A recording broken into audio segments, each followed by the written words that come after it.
Alfred Street, get ready. January is coming, and do you know what that means? Seminary Saturdays. Every Saturday during the month of January, we will have one of the leading scholars come in to talk to us on the topic of From Christ to Christianity. We are going to have people who are experts in New Testament, early Christianity, the Reformation, the Black Church, all here to give us more information to think about as we develop and learn how to be better Christians. You don't want to miss it. Saturday, 9:30, and a continental breakfast starting at 8:45. Be there or be square. It's gonna be awesome.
Alfred Street, get ready. January is coming, and do you know what that means? Seminary Saturdays. Every Saturday during the month of January, we will have one of the leading scholars come in to talk to us on the topic of From Christ to Christianity. We are going to have people who are experts in New Testament, early Christianity, the Reformation, the Black Church, all here to give us more information to think about as we develop and learn how to be better Christians. You don't want to miss it. Saturday, 9:30, and a continental breakfast starting at 8:45. Be there or be square. It's gonna be awesome.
Alfred Street, get ready. January is coming, and do you know what that means? Seminary Saturdays. Every Saturday during the month of January, we will have one of the leading scholars come in to talk to us on the topic of From Christ to Christianity. We are going to have people who are experts in New Testament, early Christianity, the Reformation, the Black Church, all here to give us more information to think about as we develop and learn how to be better Christians. You don't want to miss it. Saturday, 9:30, and a continental breakfast starting at 8:45. Be there or be square. It's gonna be awesome.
Alfred Street, get ready. January is coming, and do you know what that means?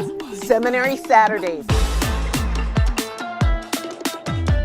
Every Saturday during the month of January, we will have one of the leading scholars come in to talk to us on the topic of From Christ to Christianity.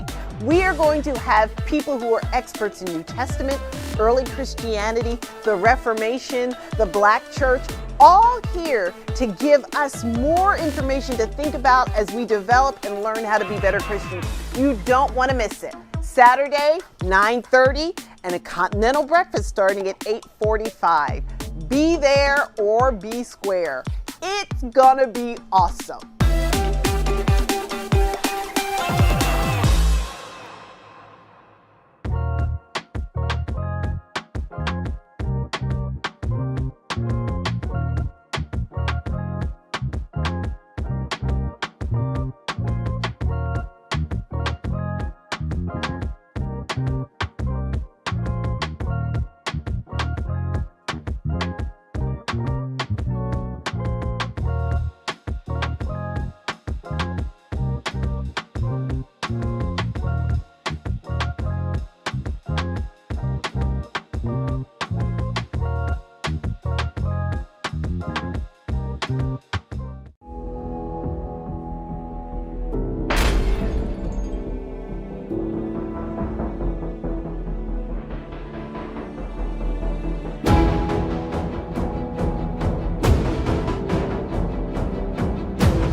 Alfred Street, get ready. January is coming, and do you know what that means?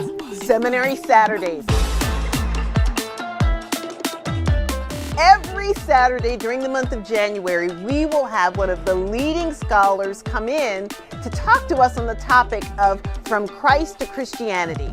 We are going to have people who are experts in New Testament, early Christianity, the Reformation, the Black Church, all here to give us more information to think about as we develop and learn how to be better Christians.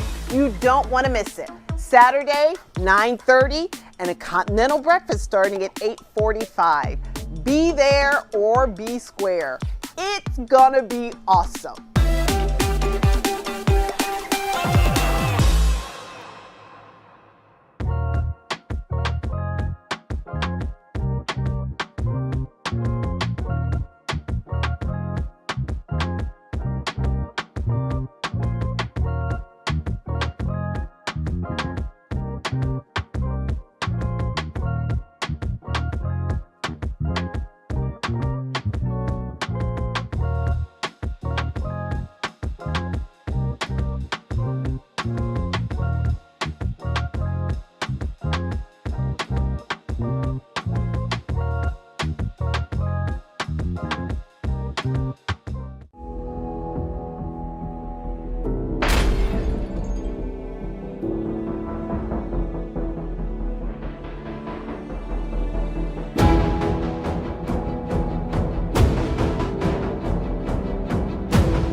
We're going to gather ourselves. I'm going to ask our team outside to let everyone know in the multi-purpose room to come on up and join us as we get ready to begin our second Seminary Saturdays.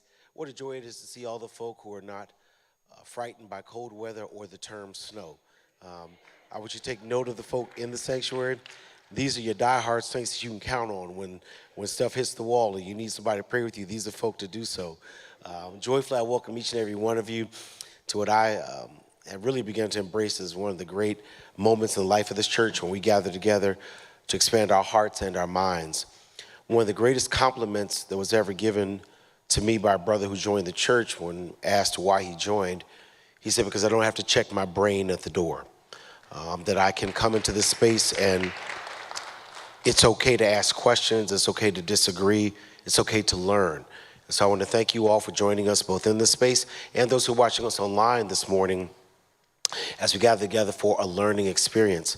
When Dr. Judy and I were planning this several months ago and thinking thematically where to journey with, I thought it was really important that we understand the true call of the work of the church and how that church came to be, and continuing to dispel some of the mythology about Christianity being a white man's religion and that it's not true religion and that it was created by Constantine. What is the real way that we moved from Jesus Christ with 12 dedicated followers to this worldwide phenomenon that has swept over the entire kingdom and continues to grow in this thing that we call Christianity? And so I want to thank you all for joining us on that journey as we make our way from Christ to Christianity. And I'm excited today, in just a minute, you're going to get a video introduction of a brother who's been with us several times before, with us both in Seminary Saturdays and as part of our digital discipleship platform. The Reverend Dr. Abraham Smith is a personal friend of mine and my seminary professor, the first seminary professor who made me fall in love with the Word of God. Coming into Boston University when he was a professor there, I had Sunday school knowledge of the Bible. He's the first one that showed me how to read and exegete and dig into passages and then translate that into sermons. And so when I tell you the brother who stands before us today is a man who has shaped your pastor in ways that I cannot begin to express, I want to ask you to appreciate the influence he's had on my life. And I'm always grateful to be in his presence. Every class I could take with Dr. Smith, I took. Whatever he was offering, I took it because his insight, his understanding, his ability to relate to people is a true gift, and I'm thankful to God for that. Before we begin, and I'm going to offer prayer in just a minute, do me a favor, make certain you've spoken to your neighbor, let them know who you are, where you're from, just give a name, and make sure you have said good morning to everybody.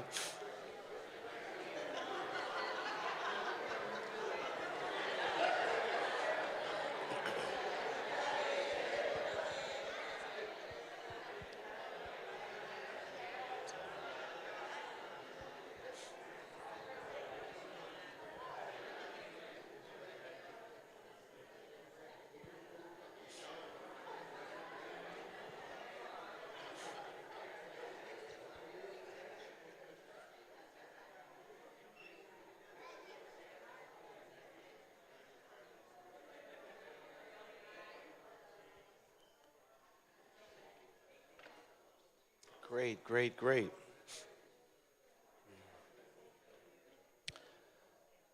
So I'm going to lift up a prayer in just a moment. We'll have our video introduction, but just a word of protocol as we begin to go forward.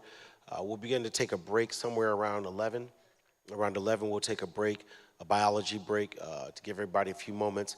When we ask and open up the time for questions, the microphones are out, and we would ask that you come to the microphone only to help our facilitator here as well as our online family, that they may hear your questions.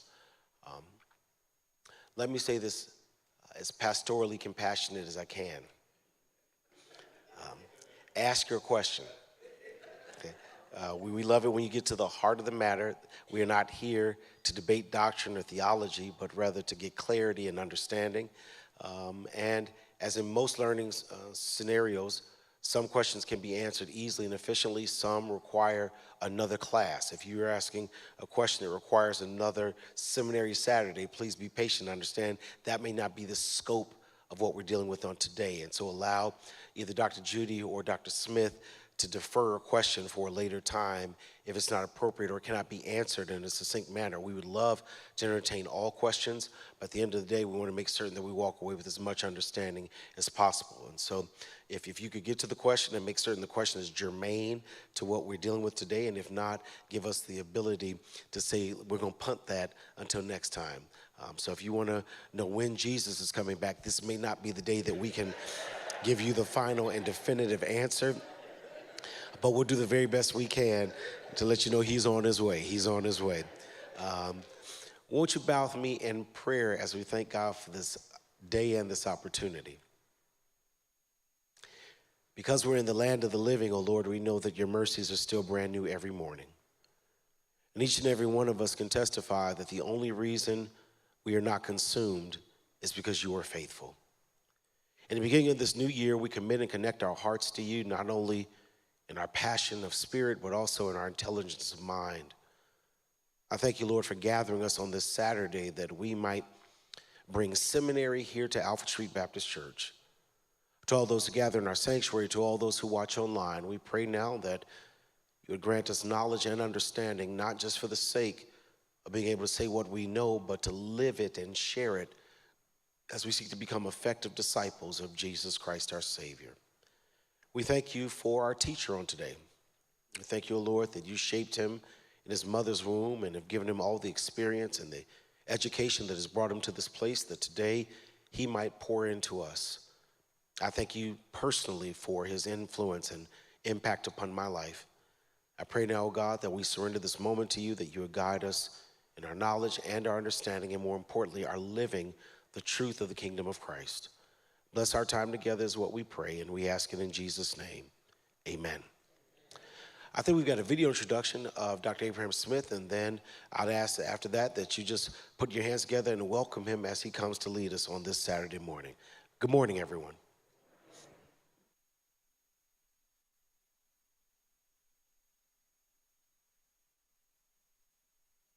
To Christianity. This morning, we're privileged to have the esteemed Reverend Dr. Abraham Smith. a leading figure in biblical studies who will offer us a unique perspective on the early church and its journey to Constantine. He is a professor of New Testament and Associate Dean of Academic Affairs ad interim at Perkins School of Theology, Southern Methodist University in Texas. Dr. Smith was previously an instructor at the Interdenominational Center in Atlanta, Georgia, and an assistant professor at Boston University School of Theology, where our pastor, the Reverend Dr. Howard John Wesley, was his student. His recent work, discussing mass incarceration in tandem with Luke's critique of injustice in the Roman Empire, is a testament to his impactful work connecting biblical texts to modern issues. Smith's commitment to social issues extends beyond the Academy's walls. He's on the board of Equity for Women in the Church, an ecumenical movement helping congregations become more female-friendly. He has authored several books, articles, reviews, and essays, including contributing as a New Testament editor of the New Interpreter's Annotated Study Bible. Dr. Smith received his bachelor's degree from the University of Alabama, his master's of divinity from the Interdenominational Theological Center, and his PhD in New Testament studies from Vanderbilt University. Alfred Street, please join us in welcoming back Dr. Abraham Smith to Seminary Saturday.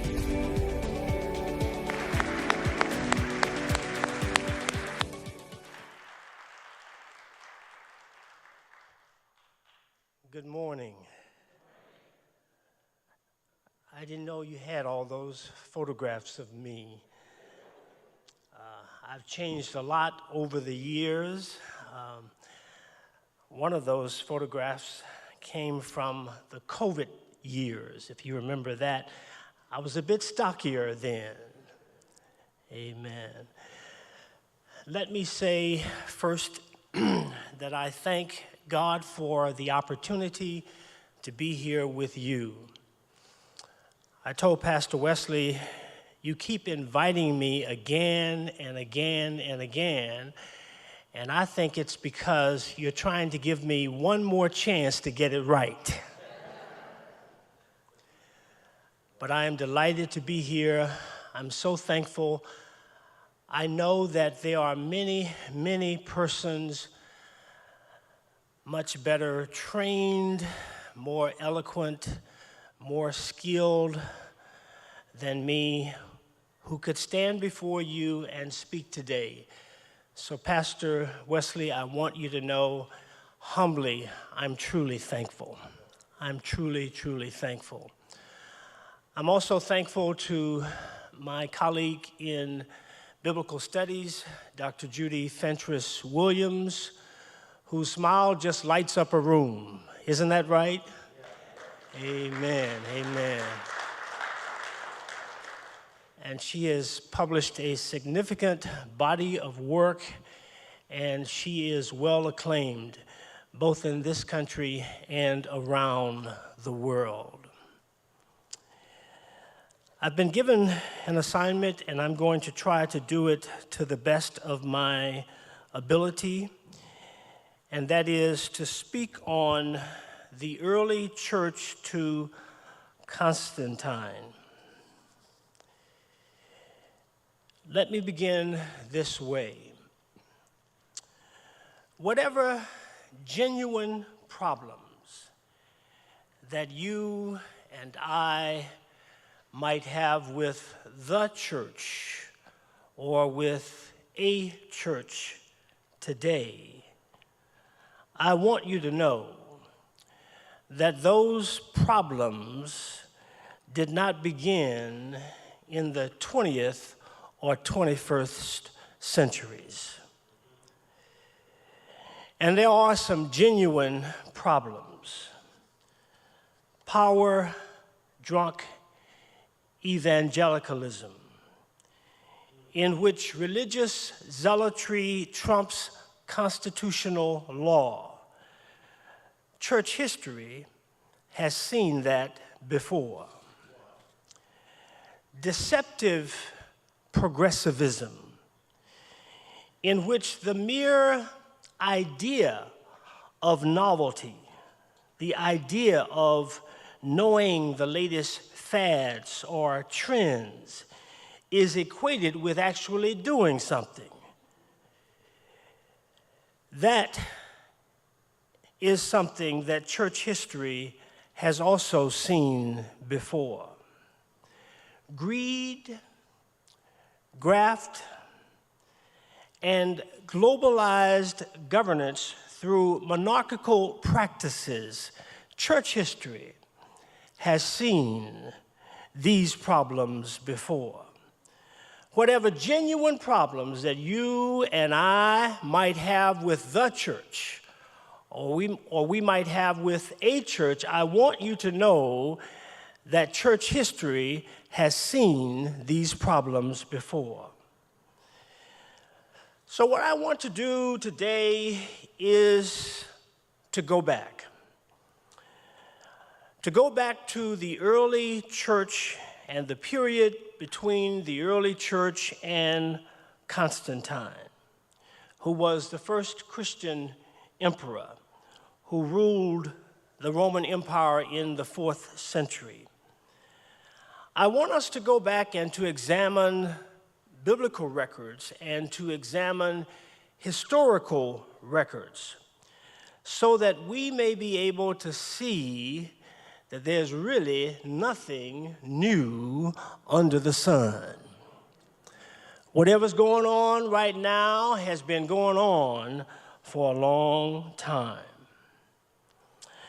You know, there are things that we must do as teachers and things that we must do as preachers, and then there are some things that we must not do. I remember hearing Manuel Scott saying there are two things a preacher must never do. A preacher must never leave the prodigal son in the far country, and a preacher must never leave Jesus hanging on the cross. At some point, you've got to say he got up. And so I don't want to leave on a negative note, so at the end of this lecture, I want us to consider together how we might move forward. If I'm going to talk about some problems that are perennial, problems that we see now, and problems that have been going on for a long, long time, I want us to pause for a few moments and to think about how we might move together forward. Now, the purpose of this lecture is to discuss 4 changes that occurred, that happened, in order to make it possible for a small sect of Judaism to spread from village towns to urban centers and eventually to convert an emperor, that is, the Emperor Constantine. But let me first explain what I'm not trying to do in this lecture before I talk about those 4 changes. This lecture is not a lecture about the history of ideas, a kind of history largely dedicated to the history of the doctrines of the church or the intellectual ideas related to what we call Christianity. While important, others are more equipped to offer that kind of history.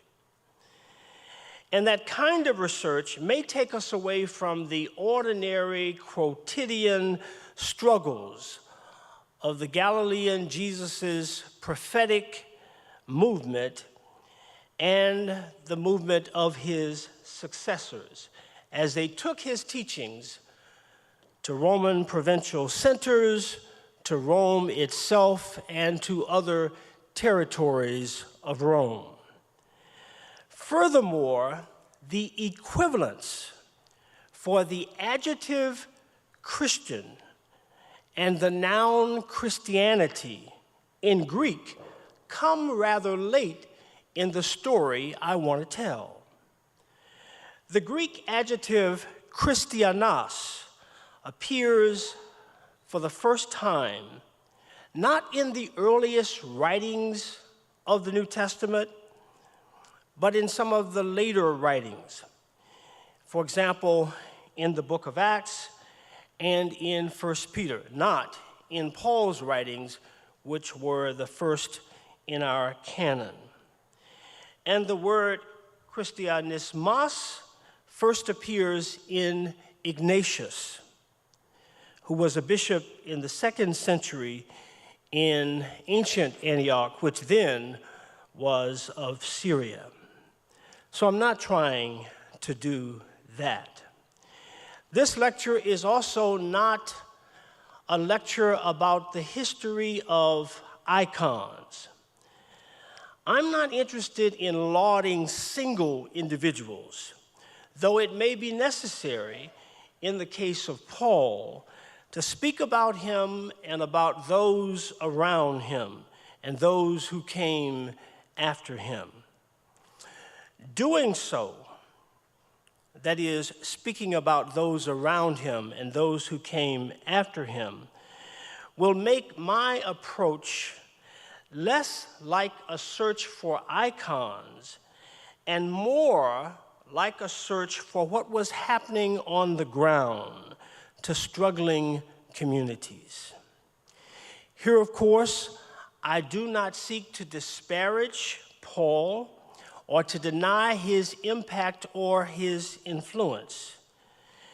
His reputation, in fact, may be better than he has been made to be by those who now scapegoat him as the one who ruined the village movement of Jesus, or by those who don't want to do the heavy lifting of finding the historical Paul in the qualitatively different sources that we have about him, and even by those erstwhile zealous Pauline scholars who fail to interrogate the mistakes of translations that render Paul wholesale as a supporter of slavery. For the purposes of this lecture, though, I am much more interested in how later interpreters of Paul likely shifted the orientation of Paul's ecclesiae, his political assemblies, and those interpreters, in doing so, move away from Paul's more distributive style of leadership to a style of leadership that mimics the rather pyramidal structures of the Roman Empire.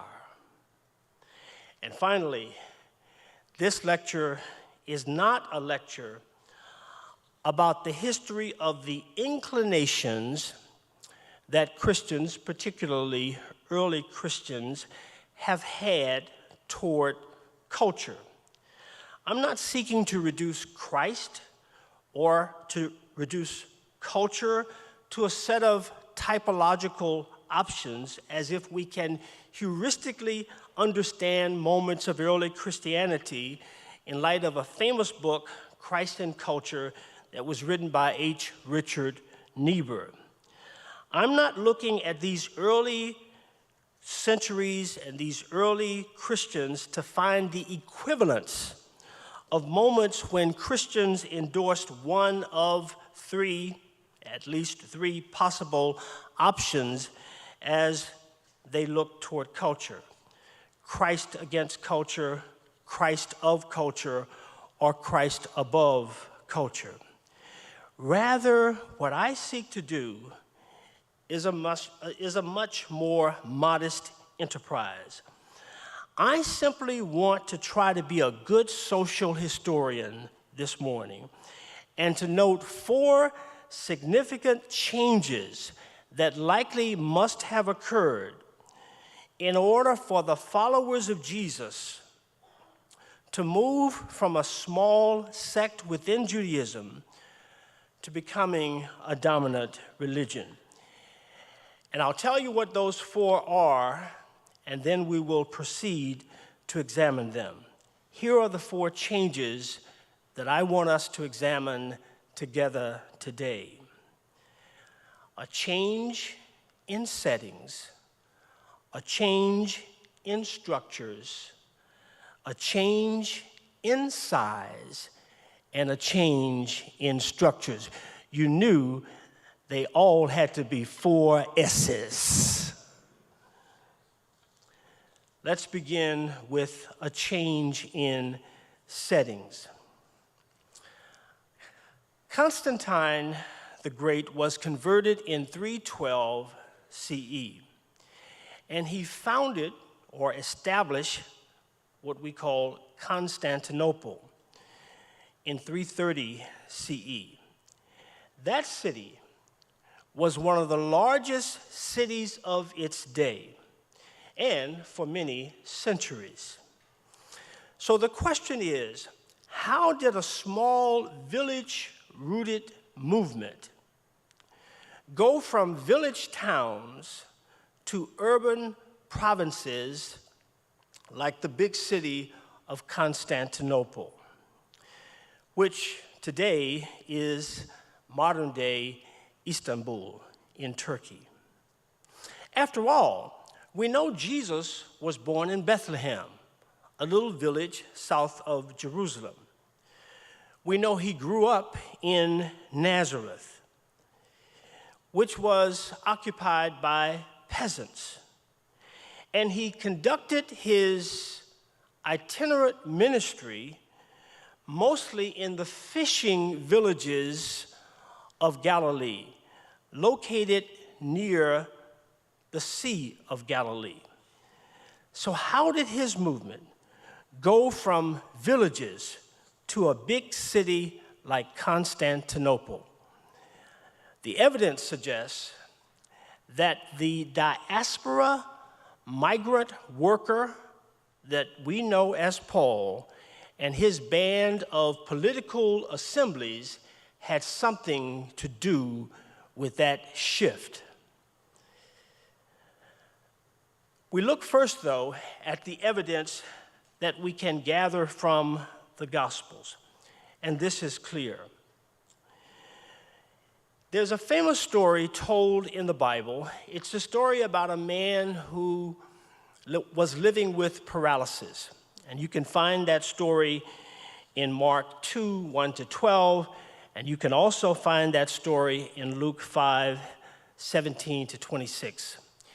Interestingly enough, though the two writers are talking about the same episode in the life of Jesus, there's a moment when you can tell that the audiences to whom they are writing are different kinds of audiences. That is, in the Gospel of Mark, the description of the roof is one in which we know that you're talking about a kind of thatched roof or a mud-based roof, because they had to dig through the roof. When you look at Luke, who's talking about the same story, instead of describing the roof that way, Luke uses a particular term, and the term in Greek is keramos, K-E-R-A-M-O-S, which sounds like ceramic. So now he's talking about tiles. It's because the audience to which he is writing don't know anything or not much about thatched roofs. Instead, they know about tile-based roofs. So you're able to see, just by looking at this text in the Gospel of Mark and the parallel in the Gospel of Luke, the shift in Christianity. But there's more that can be said about this shift, particularly when we think about Mark and Matthew. I want to mention a couple of terms in Greek, and I'll explain what these terms mean in English. So the word village in Greek is kome. This is just an ordinary village, like a rural area. The word in Greek for town or city is polis, like metropolis. When we look at Mark's gospel, Mark uses village 7 times and uses polis 7 times. But when we compare Mark to Matthew, Matthew only uses come or village 4 times and uses polis 26 times. And the thinking by scholars is that Matthew has something to do with Antioch or some city. And so when Matthew is writing, Matthew is going to emphasize polis more than come because of the audience's familiarity. What this is telling us, though, is that we can already see as we compare texts this shift from a village-based context or setting to a polis-based context. And now let's examine what happens when we look at Paul. Of blessed memory, there's a great scholar. I had an opportunity to meet him many, many years ago. His name was Wayne Meeks, and he wrote a wonderful book called First Urban Christians. He's talking about Paul's communities. He's a social historian, and he analyzed Paul's communities, their social levels, their structures of governance, and their urban environments. And here's what we know as we reflect on Paul's communities. The first thing we ought to know is that Paul traveled to urban communities, and if you were to calculate the miles that he used to travel, one scholar says he traveled almost 10,000 miles in order to take the gospel to different places. And mainly, he's taking the gospel away from these village-based centers to urban centers. The other thing to know about Paul is that he's not just looking for any kind of urban center. He's looking for cosmopolitan centers. And there are 3 things that are associated with these cosmopolitan centers. They are demographically dense, so there are a whole lot of people. They are strategically located, which means they are accessible in many instances by waterways or land travel. And they are politically prominent, which means that these are big shots. These are persons who have some power, and he's going to those communities.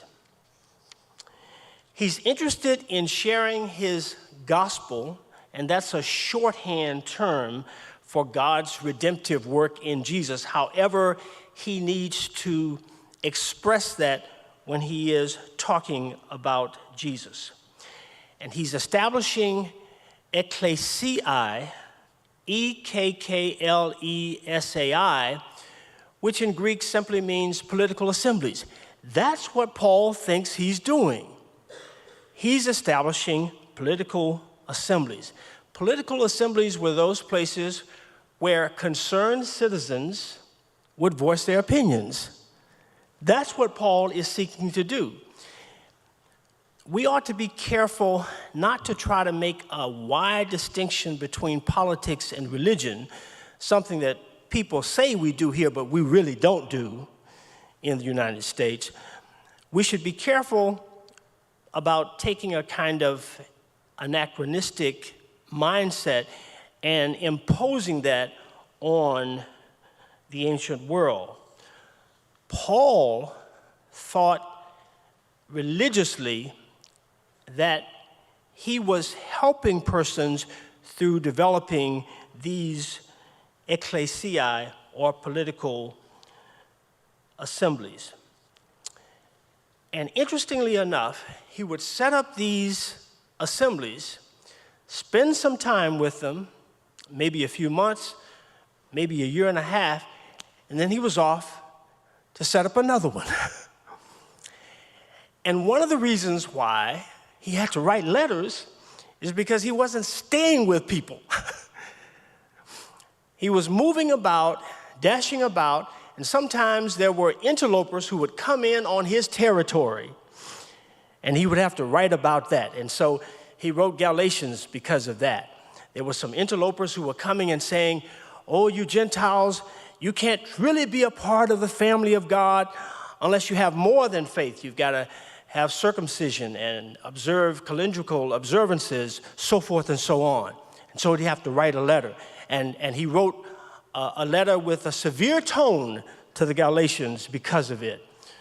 Or there were other persons in other cities, in other regions, to whom he would write because they loved factionalism. I'm not sure why it is that churches just love factionalism, where people are splitting up into parties and one group's going this way, and now this doesn't happen here at Alfred Street Baptist Church, but in some churches that I know about. What you see again and again and again is a case of factionalism. And Paul had to deal with that, and there was this cantankerous, contentious group of Christians known as the Corinthians, and he had to write to them again and again and again. But the problem is he would never stay long enough with any group because he was possessed by what one scholar has called a kind of apocalyptic urgency or eschatological urgency. And all that really means is he expected the parousia or the return of Jesus soon. And he wanted to take every opportunity, every moment he had in order to spread the gospel. He even was a celibate because of that. I'd like to have a conversation with him on that, but that's a theme for another opera. But he was so possessed by this kind of apocalyptic urgency that he was celibate because he wanted to use every moment he had to share the good news of Jesus Christ. And he kept flitting about from one place to another to establish these centers. And we know about 4 of them. We know significant information about 4 of them. That is, 4 provinces, 4 urban centers that were cosmopolitan to which Paul went. 2 of them are located in modern-day Turkey, and 2 of them are located in modern-day Greece. So one of the ones located in Turkey is Galatia. And here I'm talking more about the central areas of modern-day Turkey, not along the coast. That's one of the regions to which Paul traveled, and of course we have one of his letters, that is the letter to the Galatians. This was a place that was strategically located, or at least it was cosmopolitan in the sense that it was demographically dense and also politically prominent. A second one that's also in Turkey, but along the coastal area, would be Asia. Now, these terms, Galatia and Asia, that I'm using now, are terms that the Romans used to apply to certain sections of what we now call modern-day Turkey. So we have Galatia and we have Asia, and both of them are in Turkey. We also know that he went to 2 other provinces, and these provinces are in modern-day Greece. And so one of them is the province of Macedonia, and this is in northern Greece, and it includes cities like Thessalonica and Philippi. Then if you go south, he went to Achaia, and there are different pronunciations. Let me use that simple pronunciation, Achaia. This is going to include Athens, and it's going to include Corinth. And if I can just take one of those 4 provinces, or a city in one of those provinces, as an illustrative example, we can look more deeply at what Paul found on the ground when he got to Thessalonica. Paul, of course, went there likely set up his workshop in a tenement dwelling, which basically means that there are workshops or shops located on a first floor, and then residential areas located on the other floors above the base floor. When Paul went there, he knew that this city was demographically dense, especially with multiple religious cultures. For example, the Egyptian Isis and Osiris, brother, sister, husband, wife cult was there. Many of us have heard of Aphrodite, the goddess of love. That cult was there. The imperial cult, the cult that worshiped Roma, the goddess of Rome or the emperors, was also there. But also, Thessalonica was located on the Thermaic Gulf, so it was good for water travel. And it boasted its accessibility for land travel because it was a part of the Egnatian Way. Thus, this migrant worker, Paul, perhaps setting up his workshop as an artisan, could be assured of the traffic of values and the traffic of ideas in Thessalonica. So he wanted to go to these kinds of places because if he could have a conversation with persons about Jesus, about God's redemptive work, the chances were greater that what he said to some of them would pass on to other places. And that's what he's going to these places for. That's the reason why he's going to these places, because of the possibility that his ideas would work their way to other spots because of the demographically dense nature of this particular city. Now, I want you to think about this with me very carefully.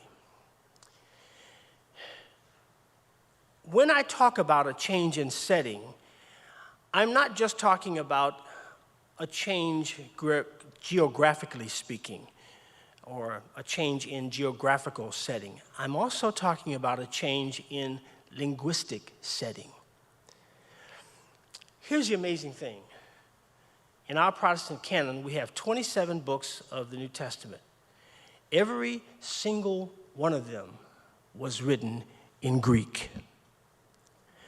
Now, there are scattered about here and there some Aramaic phrases. For example, we're perhaps familiar with terms like Abba, which is like saying daddy if you are talking about a father figure. Amen is another example. It is so, or let it be so. But Paul is writing letters in Greek. Other writers who wrote in what we call the New Testament are writing in Greek. But when Jesus started out his movement, he started his movement among Jews. Jesus likely spoke Aramaic. He likely read Hebrew in the synagogue. But now everything's in Greek. You have to consider how this linguistic setting switch is now going to make it possible eventually for the gospel to get to a place like Constantinople. And you have to see why it is the case that although Jesus began his movement among Jews, you can see now how quickly it was able to spread among Gentiles. Because everything that's in the literary culture of Christianity now that we have available is being found in Greek. And the persons who are connecting this movement to the Hebrew Bible are doing so by way of something called the Greek Septuagint. that is a translation of the Hebrew Bible into Greek. It's that shift in setting that largely explains why eventually this is no longer a Jewish sect. Rather, it's taking off in Gentile territories because the persons in the Gentile territories, they know Greek. Greek was like a lingua franca, almost like English today. Wherever you go in the world, there are people who can speak English. This is the same that's happening with Greek in that day. And it's changing the nature of Jesus's fellowship, because now more and more Gentiles are coming in, and fewer Jews are remaining within this movement. I want us to take a look at another change, and then after that change, perhaps we can have a break and you can ask questions about the first two changes. Let's talk about changes in structures. Changes in structures. In 325 CE, Constantine ruled over and debated with bishops at what is now called the Council of Nicaea. Now think about this term, bishops, or think about the single term bishop, the singular term bishop. In Greek, the word is episkopos, E-P-I-S-K-O-P-O-S. And you can see within that word two words. The epi is like over or above, epiderm, and the skopos is like scope or vision. So, an overseer, one who sees over, that's really the basic meaning of the word episkopos. But what I want you to notice is how this word had changed by the time we got to Constantine. The earliest writings of Paul rarely use the expression episkopos. There is an exception, and we'll look at that exception. It's found in Philippians 1:2. But the question that I'm asking now is, how or why was there a shift in structures, in the way in which these village-based communities began to be governed? How and why did that happen? And originally, the term episkopos likely meant a functionary. A person had this function of looking over others or helping others, that sense of looking over. But eventually, the idea of a bishop became a certain church leader who was over all of the Christian leaders or Christian workers or believers within a whole city. And let's think about what happened when Paul in Philippians references this word episkopos. He does so in a plural form. He's talking about the deacons and he's talking about the bishops, not a single bishop, but bishops. Now, some scholars say the use of that term simply means functionaries. But even if you see it as a formal office at that time, you're not talking about a bishop in the sense of the later 4th century, because you're talking about several persons in Philippi. Not one person who's a bishop, but many persons who are looking over. So how do we explain this shift from several persons who are looking over within a particular city to one person who's looking over a whole city? And I think the way to do that is to be very, very careful with our evidence. So what I want us to do as we think about structure is to look at some of Paul's letters and to look eventually at some of Ignatius's letters in order to see the shifting modalities of structures. Now, when I talk about Paul's letters, of course, the first thing that I want to do is to say which Paul's letters. And also to say, when I look at Paul's letters, I see them as primary evidence versus something like the book of Acts, which I see as secondary evidence. If somebody ever wants to write about Abraham Smith, I don't know why. But if the word gets out about Abraham Smith from somebody else, that's secondary evidence. If I write myself, that's primary evidence.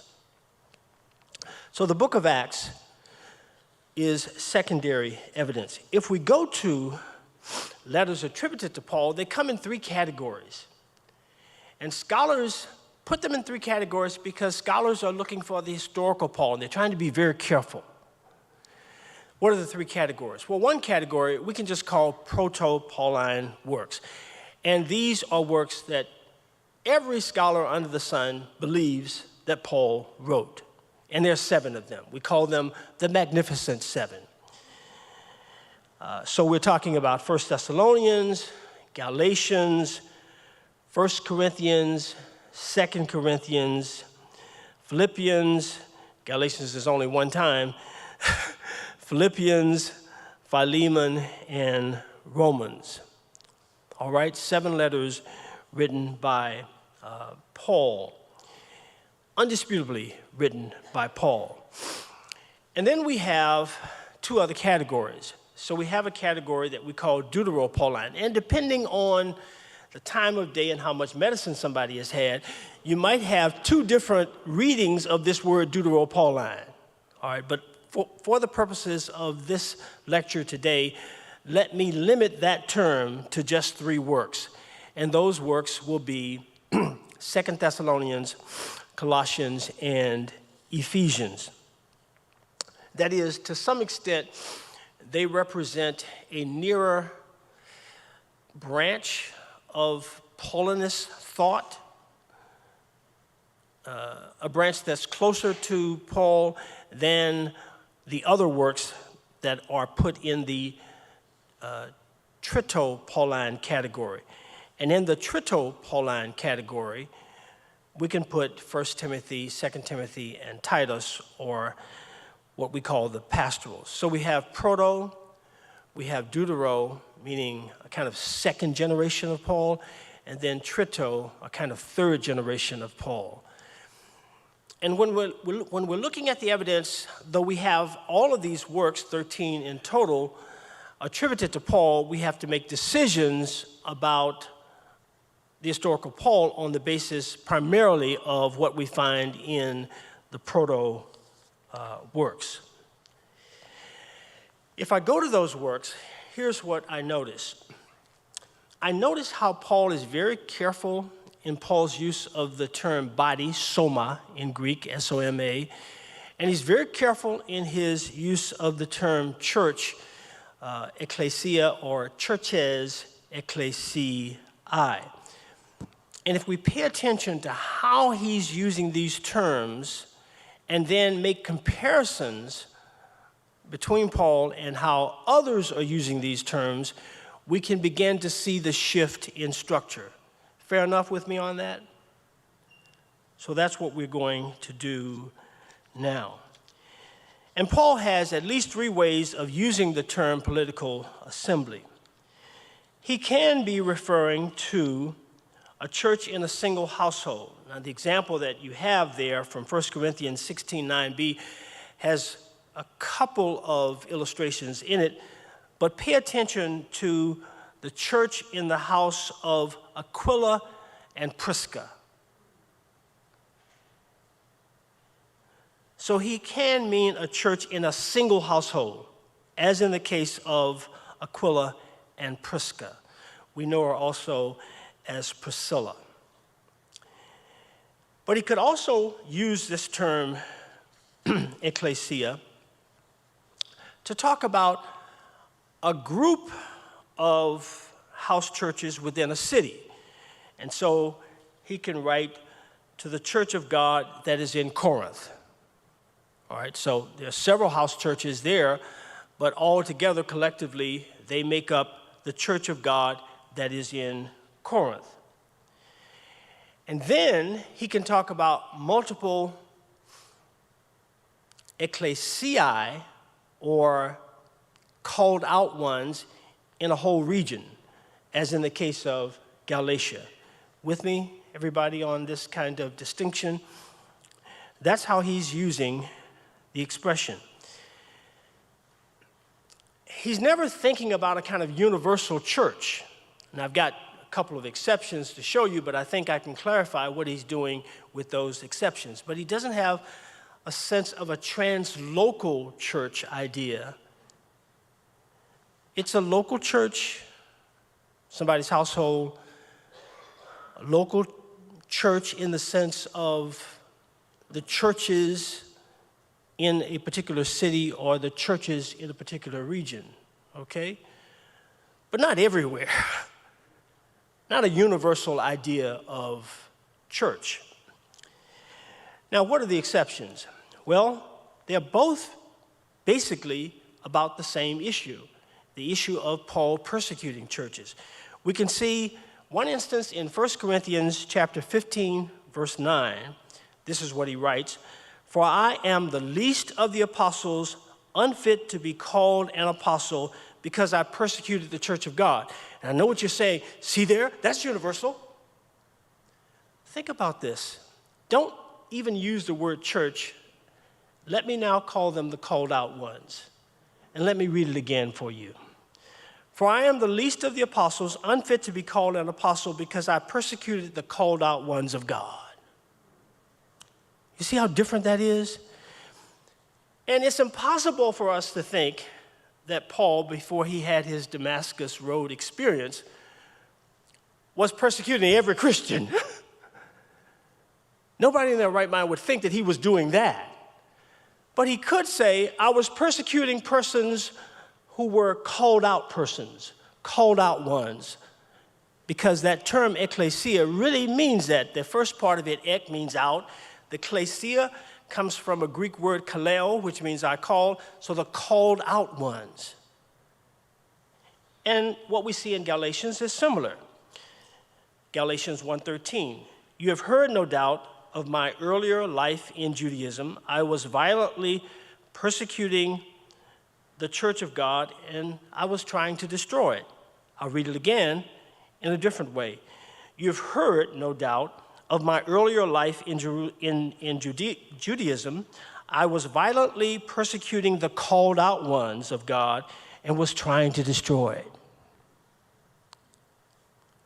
He could say, I was trying to persecute the called out ones, but he's not saying every single Christian there was, I was trying to persecute, wherever they are all over the world.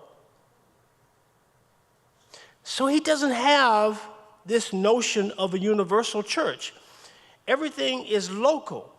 So how is it that we get to a point where there's a notion of the church that's trans-local, that's trans-regional?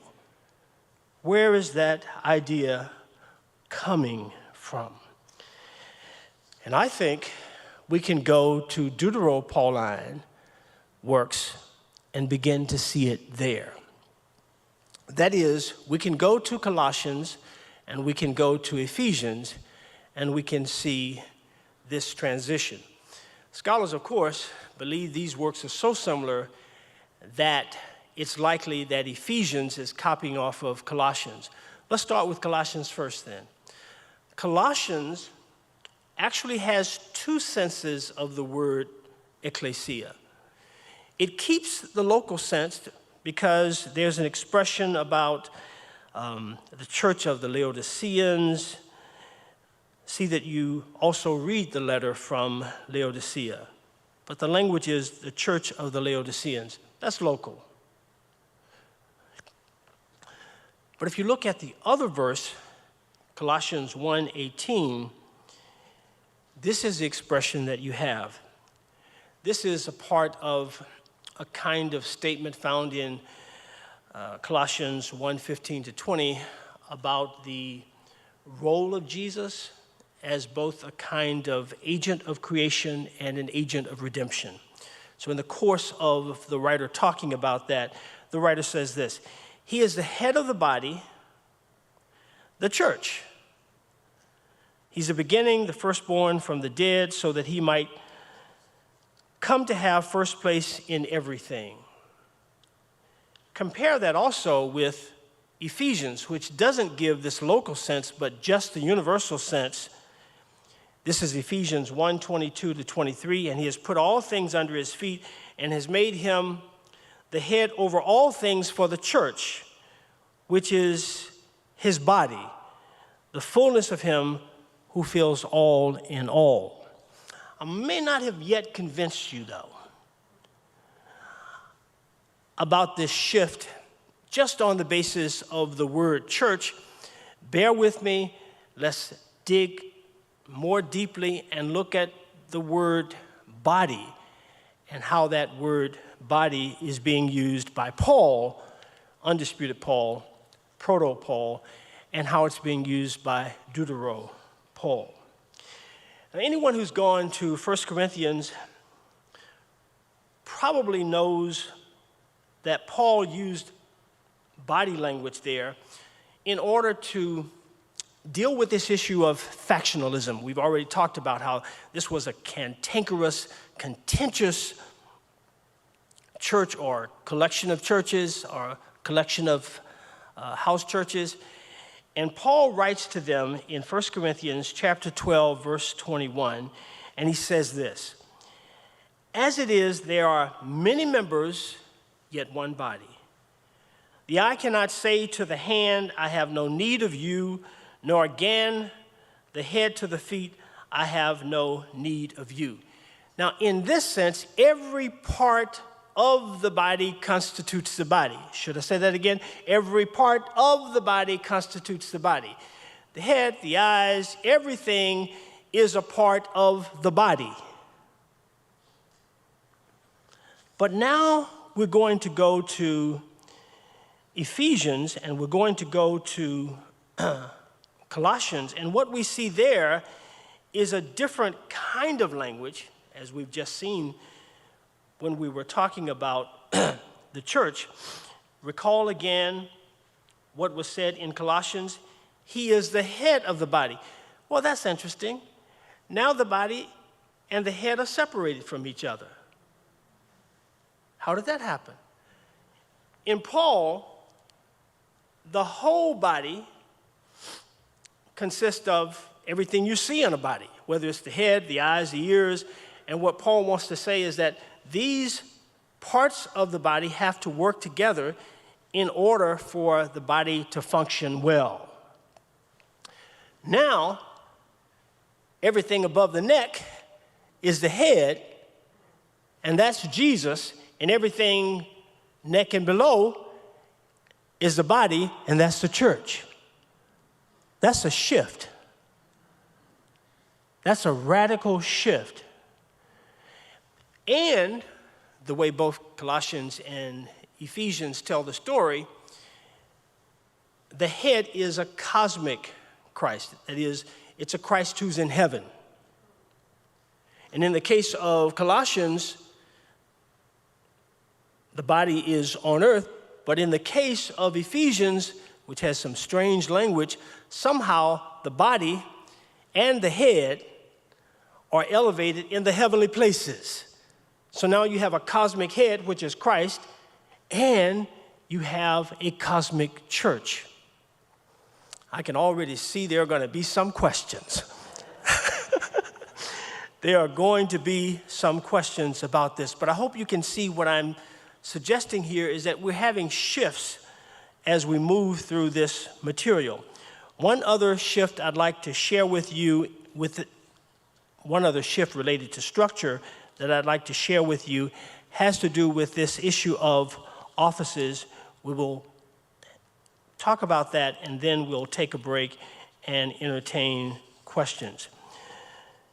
It's interesting, if you were to go to the Trito-Pauline works like the pastorals, you can see terms that are rather familiar today, like bishop, presbyter, sometimes it's translated as elder or deacon.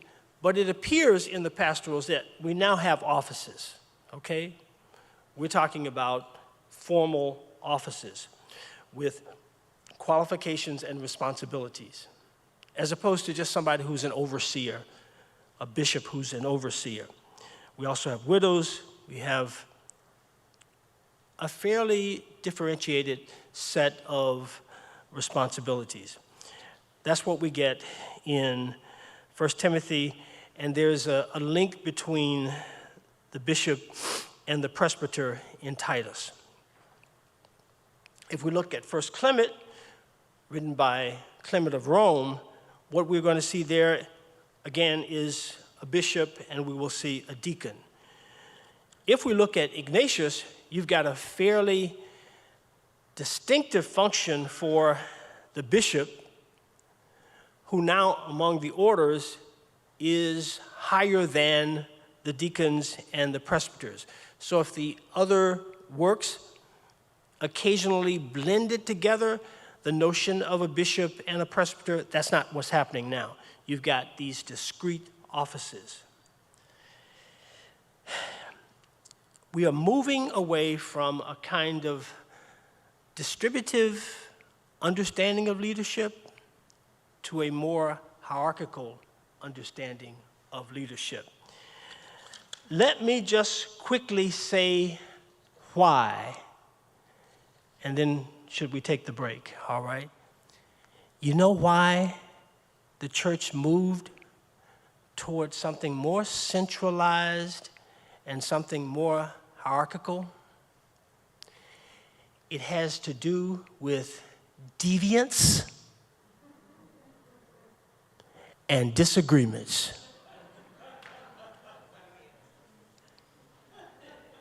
Deviance and disagreements. I know you want to know more about that right now. You're itching. You want to know more about that. But that's my cliffhanger. And we'll take a break.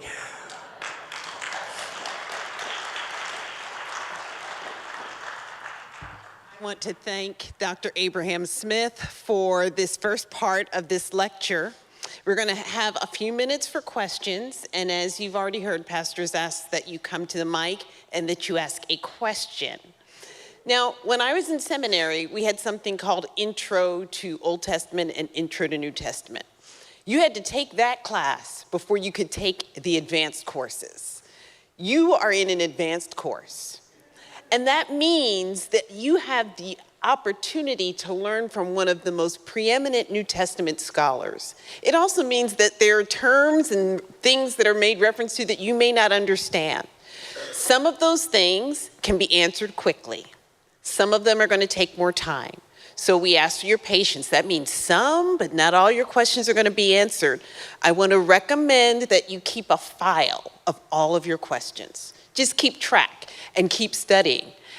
Come to seminary, and then some of these things will be answered. So with that, and with thanks to Dr. Smith, I want to invite folks to come to the mic with questions. Come to the mic with questions. Thank you. There's a mic here and on the side, too, okay? Come on, say your name and ask your question. Good morning, I'm Vernon Bedford. Thank you so much. Good morning. The question that I had is that so far we've thought about Christianity largely through the vision of Paul and his political sermons. We have a sense for the early members of the church what they would have been opting into. In other words, what was their perspective of what they were joining, and what would have they been opting out of in their decision to be a part of this fledgling new process? Right. That's a good question. The answer or answers to the question depend on where you put the spotlight. And of course, I have put the spotlight on Paul because Paul is actually the earliest canonical writer that we have in the New Testament. I could put the spotlight on Matthew, Mark, Luke, and John, but these works are written later. So my way of looking at the evidence there has to be refracted through lots of decisions about whether or not I'm getting the historical Jesus and the early village-based communities, or just a reading over or of them coming out of that particular evangelist's own time. And it makes it very, very difficult, so I tend to go to Paul. And I can find, though, I think, some things that respond to the issue that you're really raising. What are people opting into, and what are people opting out of? I think I can find that in Paul, and it's probably generally true for those communities that are harder to excavate because we are looking through second-generation reflections. So let me talk a little bit about that. When we compare, let's say,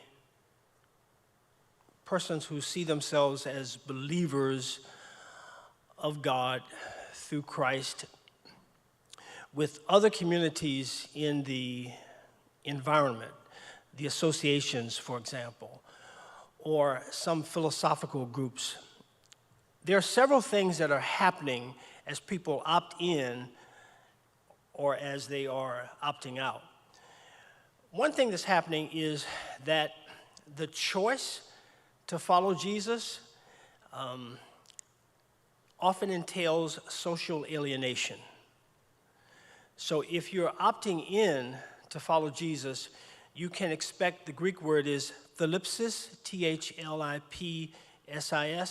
which can mean persecution in a physical sense, but probably means social alienation, where people are going to castigate you, talk bad about you, they try to harm you psychologically. All right.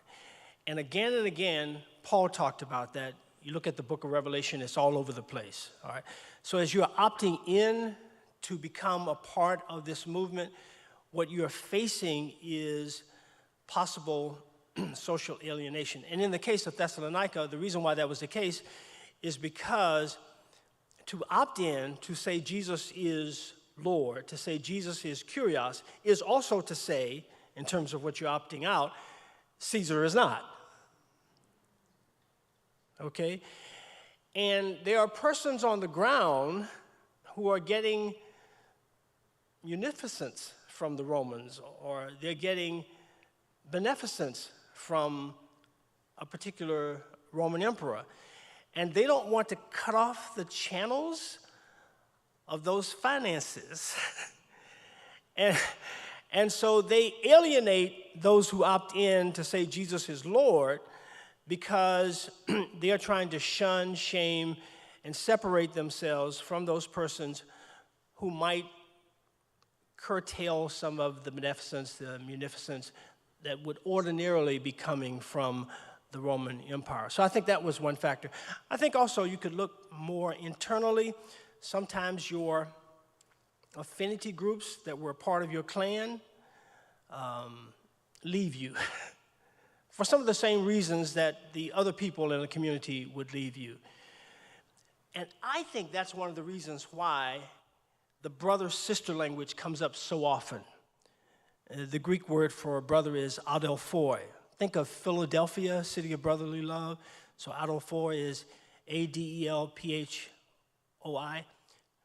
I think it comes up again and again and again because it compensates for what you are now not able to have. Your traditional kin people from your clan. If they are leaving you, if they don't want to be with you anymore, how can we create another space where you feel like you're at home? I hope that answers your question.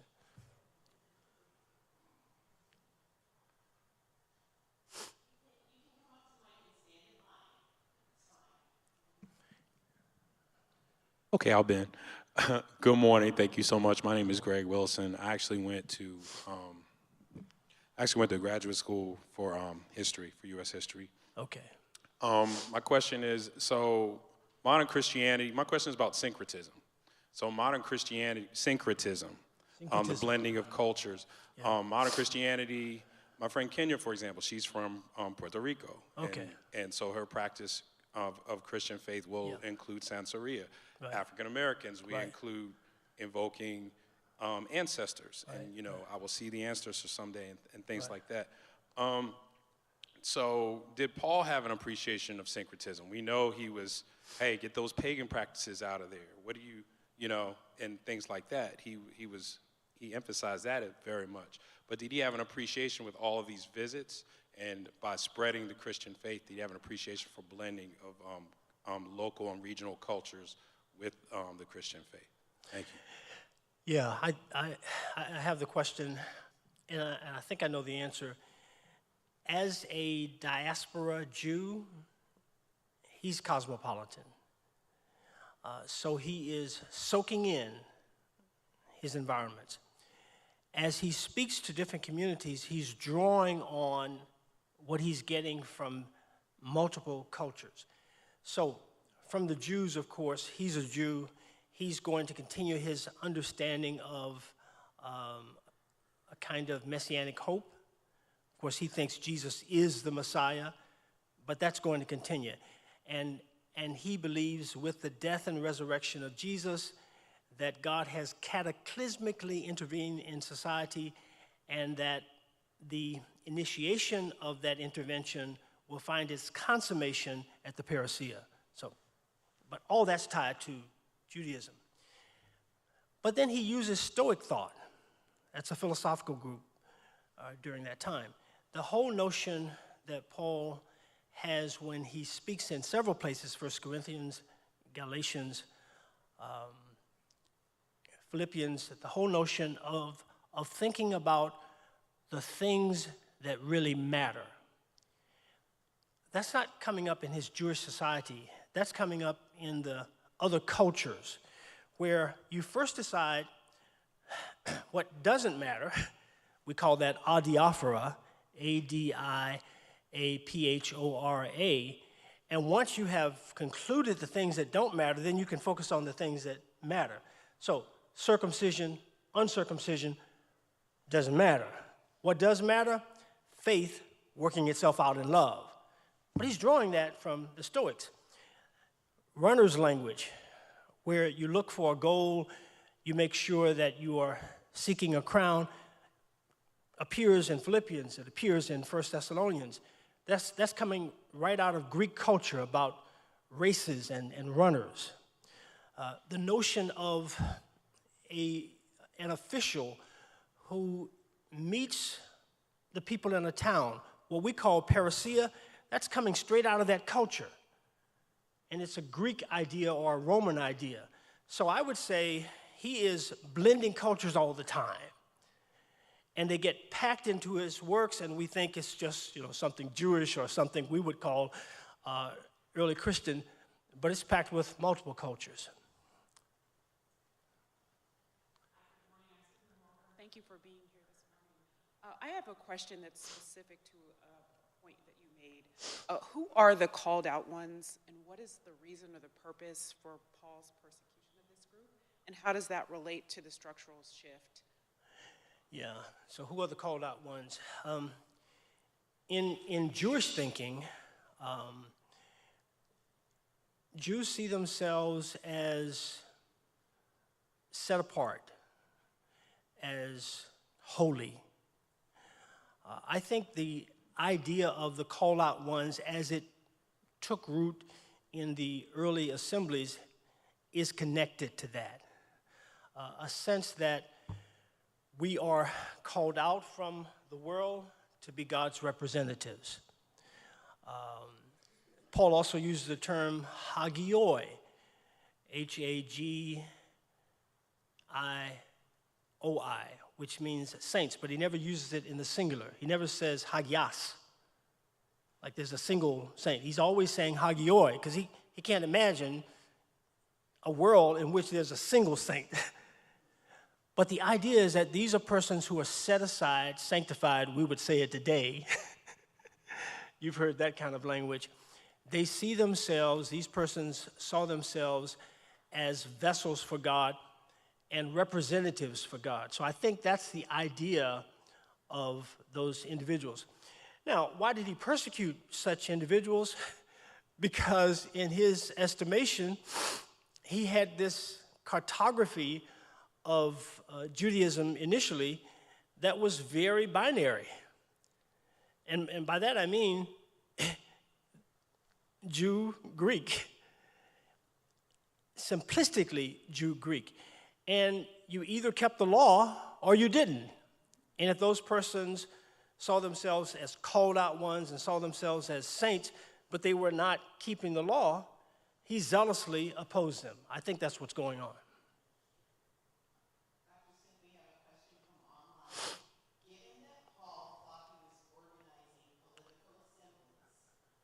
See the modern church now, what aspects would he tell us we should either remove or improve? Oh, that's a loaded question. Yeah, that's, yeah. And what's that? Minutes. 4 minutes, okay. Yeah, and the difficulty of answering that question is that I don't want to claim that I can speak for Paul about all things, that is, about what he might say about the church today. I do think that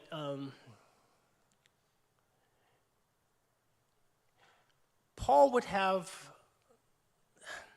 a problem with things that he had a problem with in his day.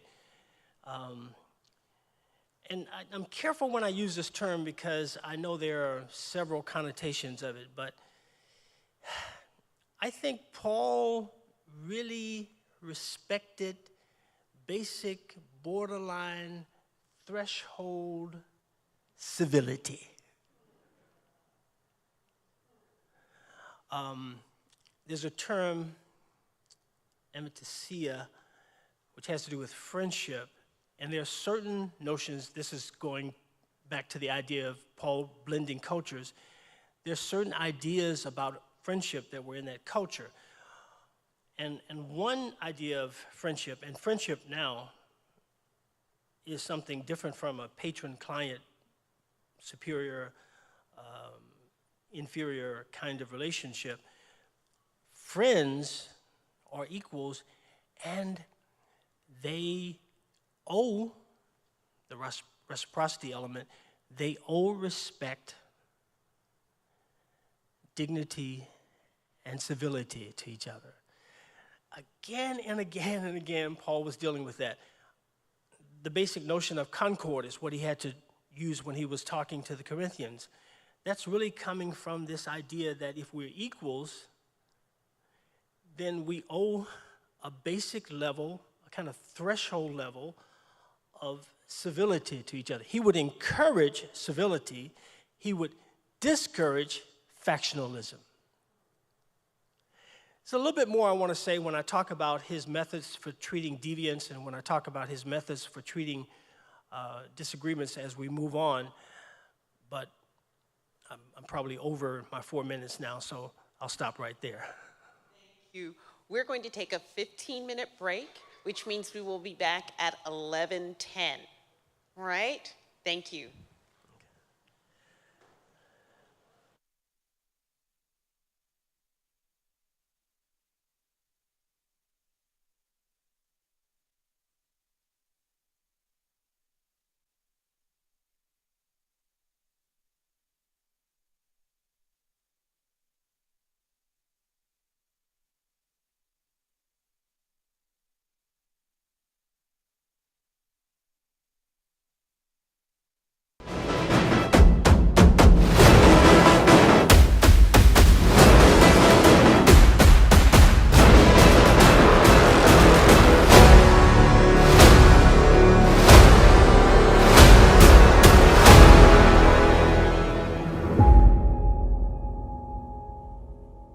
Alfred Street, get ready.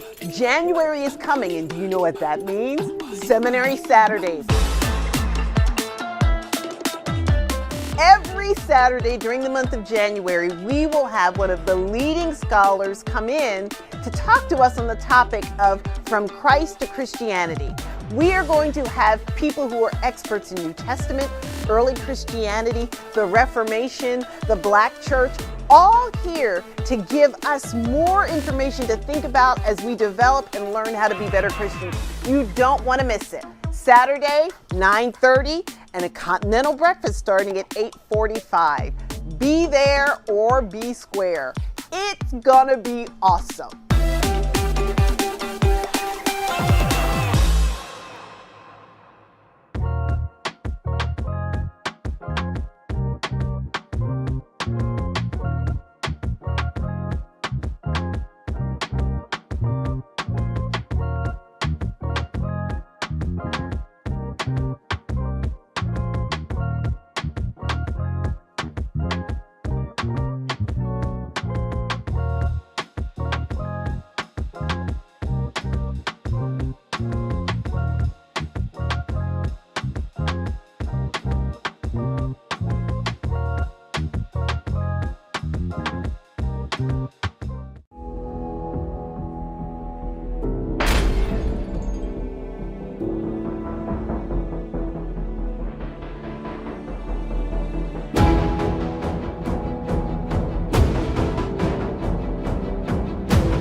Alfred Street, get ready.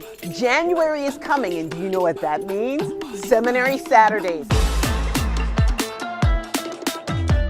Every Saturday during the month of January, we will have one of the leading scholars come in to talk to us on the topic of From Christ to Christianity. We are going to have people who are experts in New Testament, early Christianity, the Reformation, the Black church, all here to give us more information to think about as we develop and learn how to be better Christians. You don't want to miss it. Saturday, 9:30, and a continental breakfast starting at 8:45. Be there or be square. It's gonna be awesome.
Alfred Street, get ready. January is coming, and do you know what that means?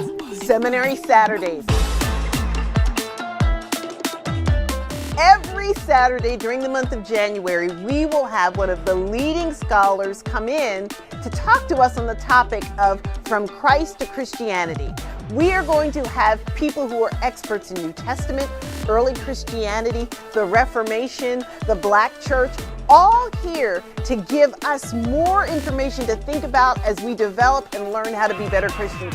You don't want to miss it. Saturday, 9:30, and a continental breakfast starting at 8:45.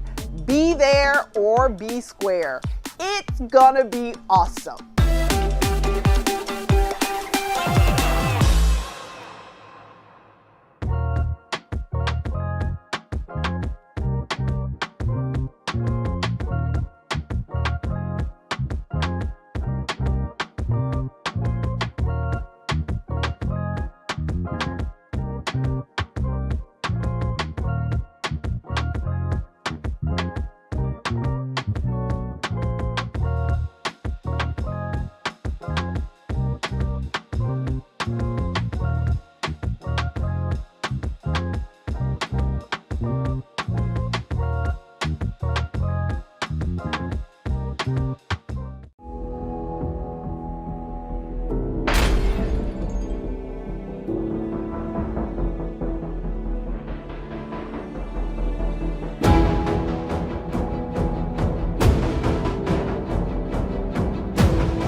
Alfred Street, get ready. January is coming, and do you know what that means? Seminary Saturdays. Every Saturday during the month of January, we will have one of the leading scholars come in to talk to us on the topic of From Christ to Christianity. We are going to have people who are experts in New Testament, early Christianity, the Reformation, the Black Church, all here to give us more information to think about as we develop and learn how to be better Christians. You don't want to miss it. Saturday, 9:30, and a continental breakfast starting at 8:45. Be there or be square. It's gonna be awesome.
Alfred Street, get ready.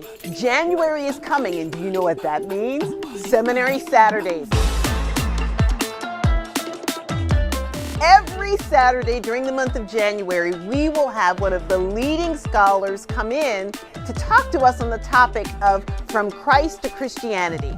We are going to have people who are experts in New Testament, early Christianity, the Reformation, the Black Church, all here to give us more information to think about as we develop and learn how to be better Christians. You don't want to miss it. Saturday, 9:30, and a continental breakfast starting at 8:45. Be there or be square. It's gonna be awesome.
Alfred Street, get ready. January is coming, and do you know what that means?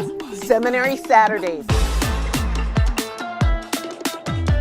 Every Saturday during the month of January, we will have one of the leading scholars come in to talk to us on the topic of From Christ to Christianity. We are going to have people who are experts in New Testament, early Christianity, the Reformation, the Black Church, all here to give us more information to think about as we develop and learn how to be better Christians. You don't want to miss it. Saturday, 9:30, and a continental breakfast starting at 8:45. Be there or be square. It's gonna be awesome.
Alfred Street, get ready. January is coming, and do you know what that means? Seminary Saturdays. Every Saturday during the month of January, we will have one of the leading scholars come in to talk to us on the topic of From Christ to Christianity. We are going to have people who are experts in New Testament, early Christianity, the Reformation, the Black church, all here to give us more information to think about as we develop and learn how to be better Christians. You don't want to miss it. Saturday, 9:30, and a continental breakfast starting at 8:45. Be there or be square. It's gonna be awesome.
Avengers assemble.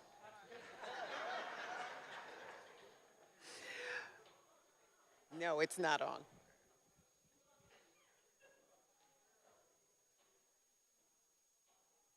Are we up and running? Sisters and brothers, let's welcome Dr. Abraham Smith back.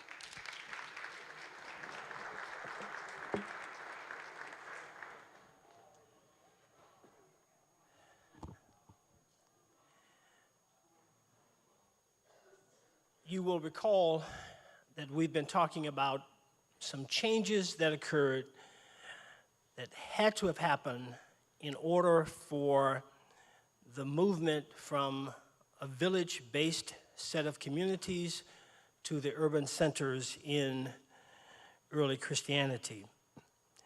We had talked about a change in settings, and we were talking about a change in structures. Of course, we examined how the change occurred, but we did not examine why the change in structures occurred, though I gave you a hint about it.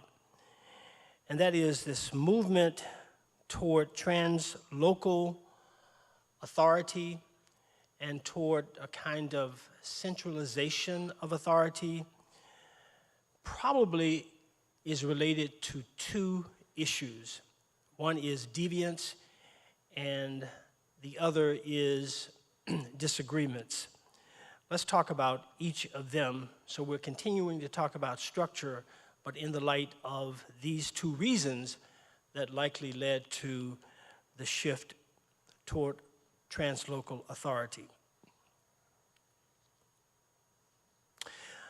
Many of us perhaps think deviance is only a contemporary problem. But if you think that way, we should think again.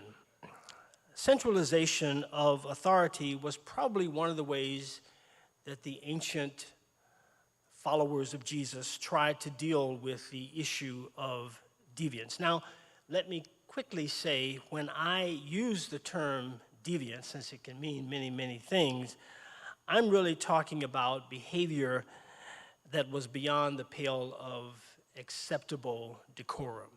All right. I know that even the use of the term deviant sometimes sets up debate, because deviance is in the eyes of the beholder.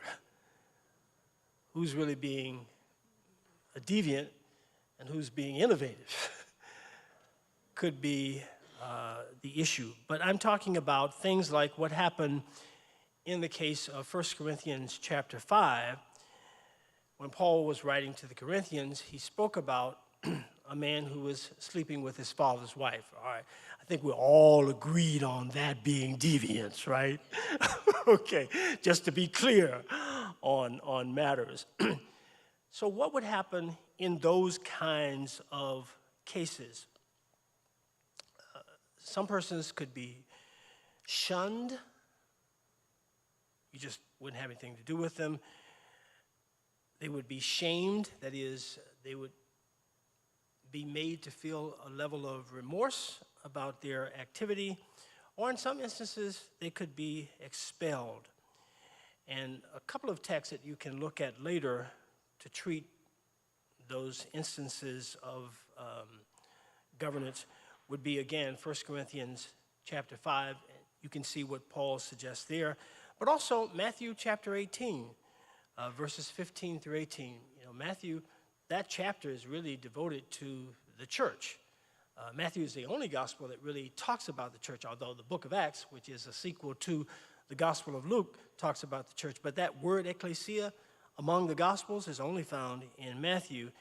And chapter 18 is what we call the ecclesiastical or the church discourse. And so the issue of what to do about deviance is treated there. Unfortunately, if you look very, very, very carefully, I think that there was an instance, maybe more than one instance, of the use of violence. I mean, what's going on with Ananias and Sapphira in the book of Acts? God forbid if we use those measures today to resolve deviance.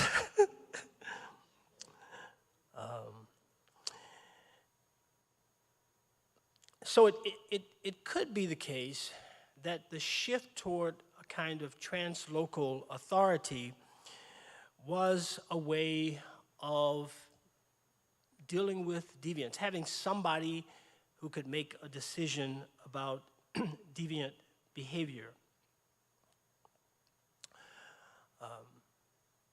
But then let's turn to the issue of disagreements. And all of us know that in churches, from time to time, there are disagreements. Here I'm talking about something that rises above the level of individual deviance. I'm thinking about groups, small or large, who are in contention with each other. And that must have been the case in Philippi when Paul wrote to the Philippians. Here I'm drawing again on something I've said before. Some of the language that Paul uses in that letter come right out of handbooks about friendship. And so one of the ways in which Paul responds to such disagreements is to talk about this kind of basic threshold civility that members of that community owe to one another. And there one could look at Philippians chapter 2, verses 1 to 4, which come right before Paul says, let this mindset be in you, which was also in Christ Jesus. So the issue has to do with people not giving respect to each other, not being civil toward each other. And then right after that, Paul says, let this mind be in you, which was also in Christ Jesus. As if he's setting Jesus up as the paradigm of a person who voluntarily lowered himself in order to help others. How often does that occur in our churches?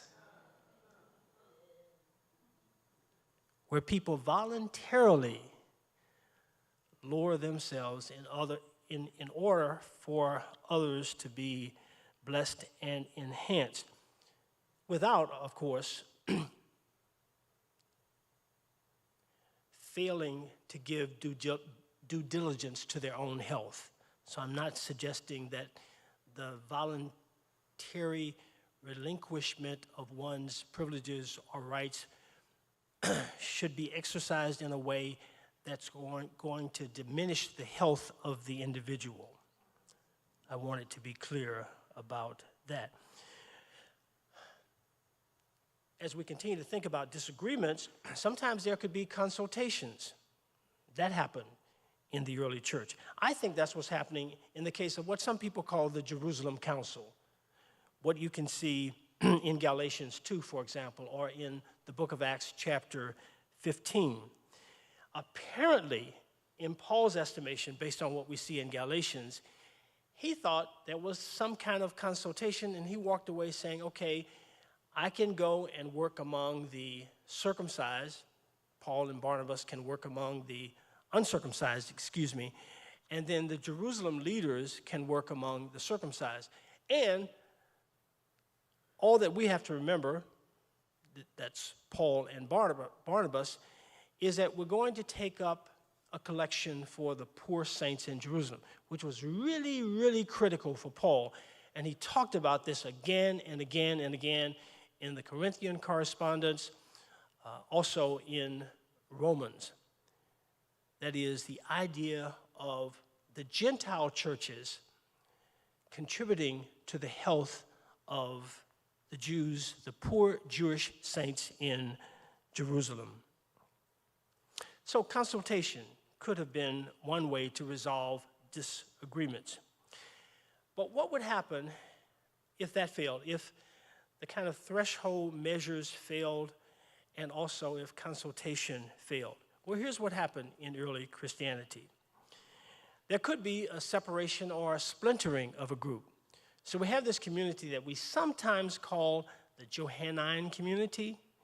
We're talking about people who are influenced by the thought of the Gospel of John, and we can see that thought represented in 1 John, 2 John, and 3 John. But if you look very carefully at 1 John and 2 John, you can see that there is the idea that a group moved out or went away from the larger aggregate group. That's splintering. And unfortunately, we do not have any testimony from those who went out. So basically, many of us are inclined to be on the side of the group that remained because we don't have that information.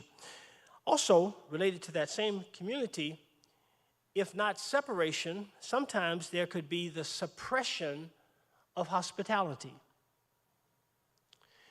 One, again, can go to 2 John and 3 John. In 2 John, there's this emphasis on welcoming those traveling Christians, even financially supporting traveling Christians.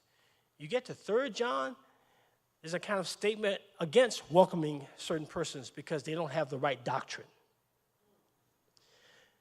So 2 letters that come out of the same community have 2 differing views on what to do about hospitality. In one letter, let them come. In another letter, don't let them come. And this shows what is happening in early Christianity. So it could well be that in the face of not just deviance, but in the face of disagreements, the move toward a kind of translocal authority was a way of settling disagreements. Now, of course, early on, you might use a kind of doctrinal litmus test as a way to settle some disagreements. I think that's going on in the Johannine community. Those persons who are leaving, according to those persons who are staying, are persons who failed that test. That is, they did not believe that Jesus came in the flesh. That he was more like kind of apparition or something like that.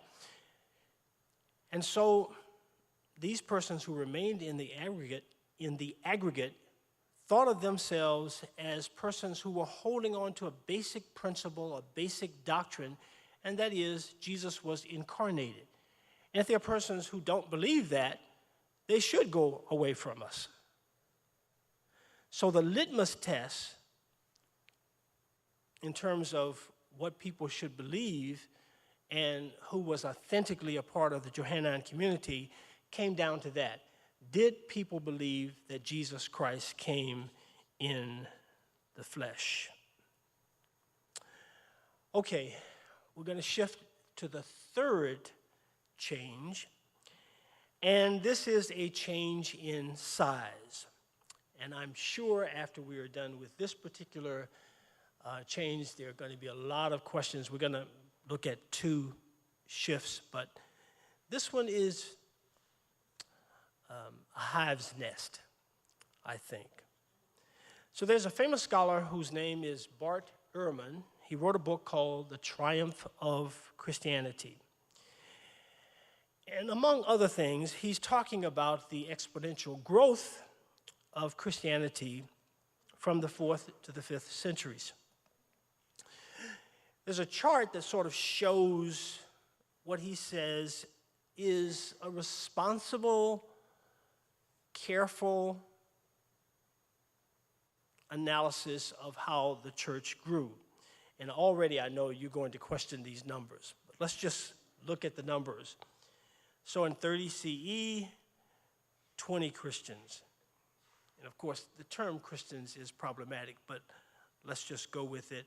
60 to 1,000, 60 CE, 1,000 to 1,500,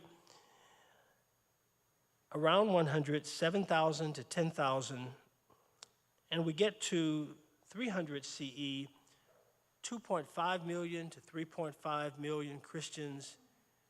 312, this is when Constantine becomes a Christian. 3.5 million to 4 million, around 400, right at the beginning of the 5th century, 25 million to 35 million. Of course, you know today, at least according to Google, we have 2.38 billion Christians. All right. But I want you to think about this. Early Christianity started out very, very, very small. In fact, we should hear more about Christianity, but the fact that we don't hear a lot about early Christianity attests to the fact that people weren't talking about it. It didn't really make much of an impact. Insiders did, but people on the outside did not. Now, again, I recognize that you may disagree with Ehrman on these numbers. He is not one inclined to follow what is given in the book of Acts. And there are various reasons why he would not do so. Let's just talk about the numbers, though, in the book of Acts, so you'll have some comparison numbers to bounce against what you have there on the screen. We know from Acts 2:41, 3,000 persons believed on the day that Peter preached. Okay? Don't know how all of them got baptized on that day, where they got all the water from on that day. But hey, Pentecost itself is a miracle, okay? So we'll go with it.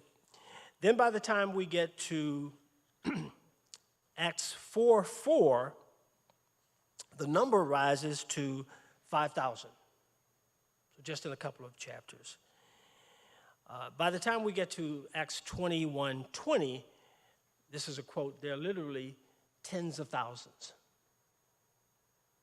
Tens of thousands. So we have to ask ourselves what to do with the numbers. There are many scholars who say those numbers are inflated. This is a case of hyperbole. Luke probably is doing a marketing upgrade for a religious group, Christianity, that had to deal with a severe PR problem. And that PR problem was the fact that Jesus died an ignominious death. He died the most shameful kind of death that anybody could die, death by crucifixion. So if you are a believer at that time, you're saying to yourself, I'm following a leader that Rome put to death as a criminal. And Rome didn't just put this leader to death. Rome put this leader to death in the most shameful way possible. That's who I'm following. That's a severe PR problem. And then if you start thinking about some of the accusations that persons made about early Christianity, and we'll come to look at some of those later, that is that the early Christians were charlatans, riffraffs, secretive societies, those kinds of things. It may well be that the marketing number or the marketing of the numbers was one of several responses that Luke was seeking to make in order to deal with Christianity's severe PR problem. I'll hold that in abeyance because we're going to talk a little bit more about that later. But whatever the case is, at the least, we can all agree that the numbers shifted. Whether you take the book of Acts or you take Ehrman, ultimately you can see that the numbers have shifted because we get to a time when there are so many Christians that Christianity is the dominant religion, and we have this kind of exponential growth. That's a wonder of history, that we can start off so small with Jesus having a band of female and male disciples, 12 male disciples, and let's not forget the women disciples, the persons who are ministering, persons that are mentioned, for example, in Luke 8 or in Mark 15. But it's very, very small. And eventually, it just blossoms and mushrooms.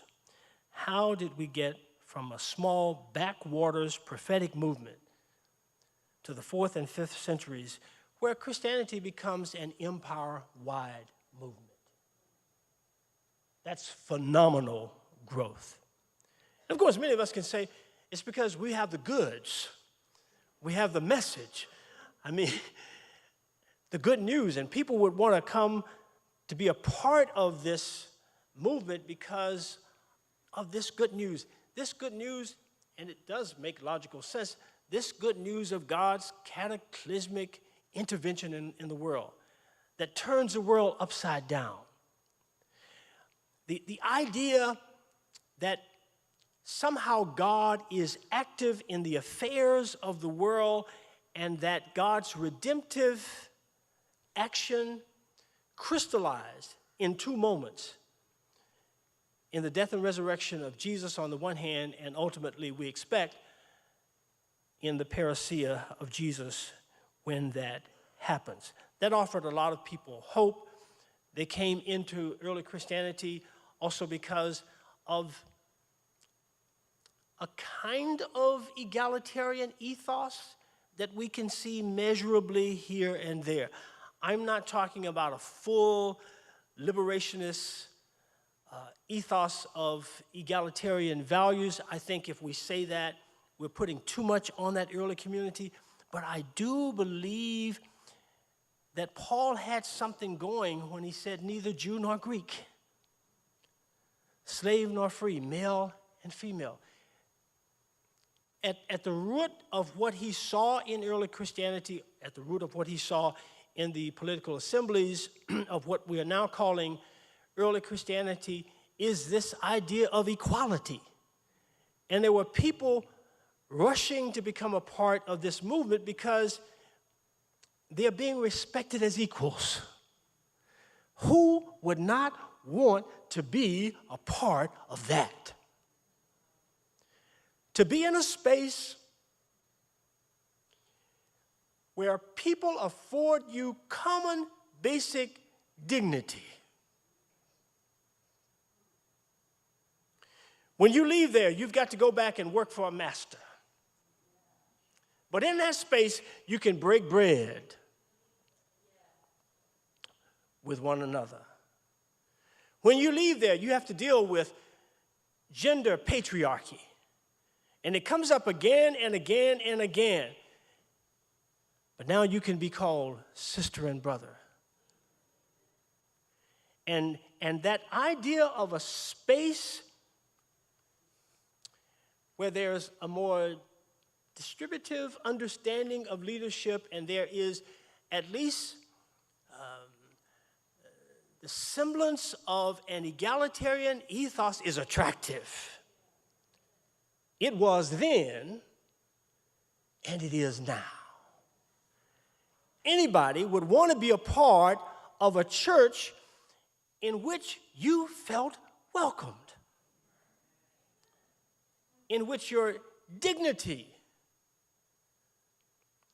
was understood as par for the course, in which you could feel that you really, really were at home.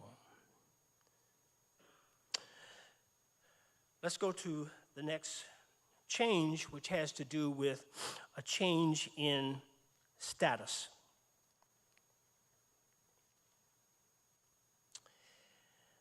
By the 4th century, Christianity had grown into a powerful bureaucracy that rivaled what was already going on in the empire. And so we have to ask ourselves, how do we account for this drastic change in status?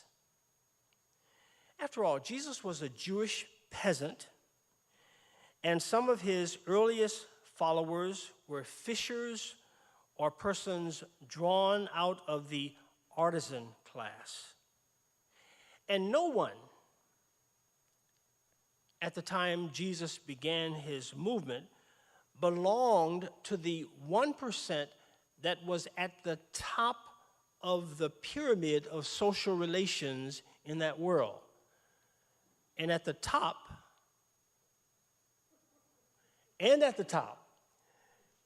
we have an emperor, we have senators, we have a group known as the equestrians, who are the administrative officials, but they are Roman, and then we have the decurions, who are provincial leaders. And no one in the early Jesus movement belonged to that group, the 1% group. But by the time we get to the 4th century, Constantine, the emperor, is in the number. And there could be multiple reasons for the status shift. I think one reason is that there's a shift in levels of education.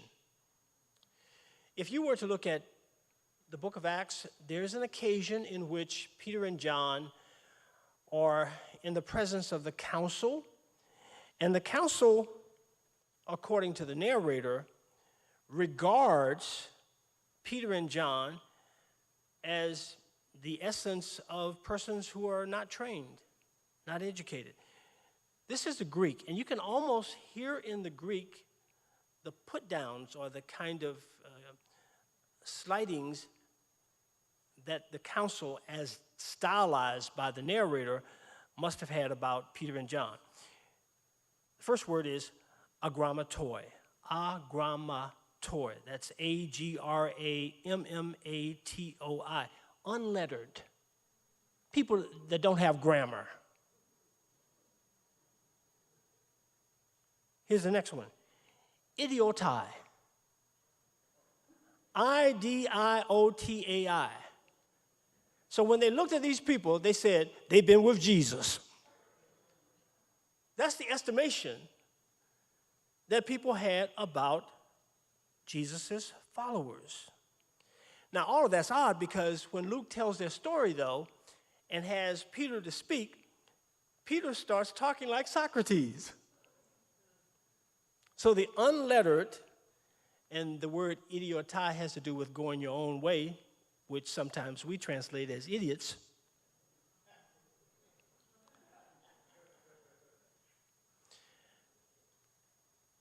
But the unlettered person is able to talk like a Socrates.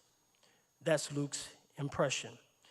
Still, according to Wayne Meeks, this is a quote, by the late 2nd and early 3rd centuries, a number of Christians with advanced education and sophisticated style were writing. And I'll just list some of the persons: Origen, Clement of Alexandria, Athenagoras of Athens, Minucius Felix, and Tertullian. All of these persons are quite learned. How did we get there? From these very unlearned persons to persons who were quite sophisticated. We have to recognize as well that there are a number of apologists in early Christianity, and I think Luke was one of them. I think Luke is someone who is writing a defense of early Christianity, not because Luke wants to give it to outsiders like Rome or to the government, but for the insiders. It's a way of saying, you're good right where you are. You're good enough just as you are. And the whole book seems to be responding to criticisms that were likely leveled against the adherents of early Christianity. So, in response to the charge that the early witnesses were all drawn from the most marginalized ranks of Roman imperial society, Luke starts talking about all these persons who are coming into the movement who are from higher levels.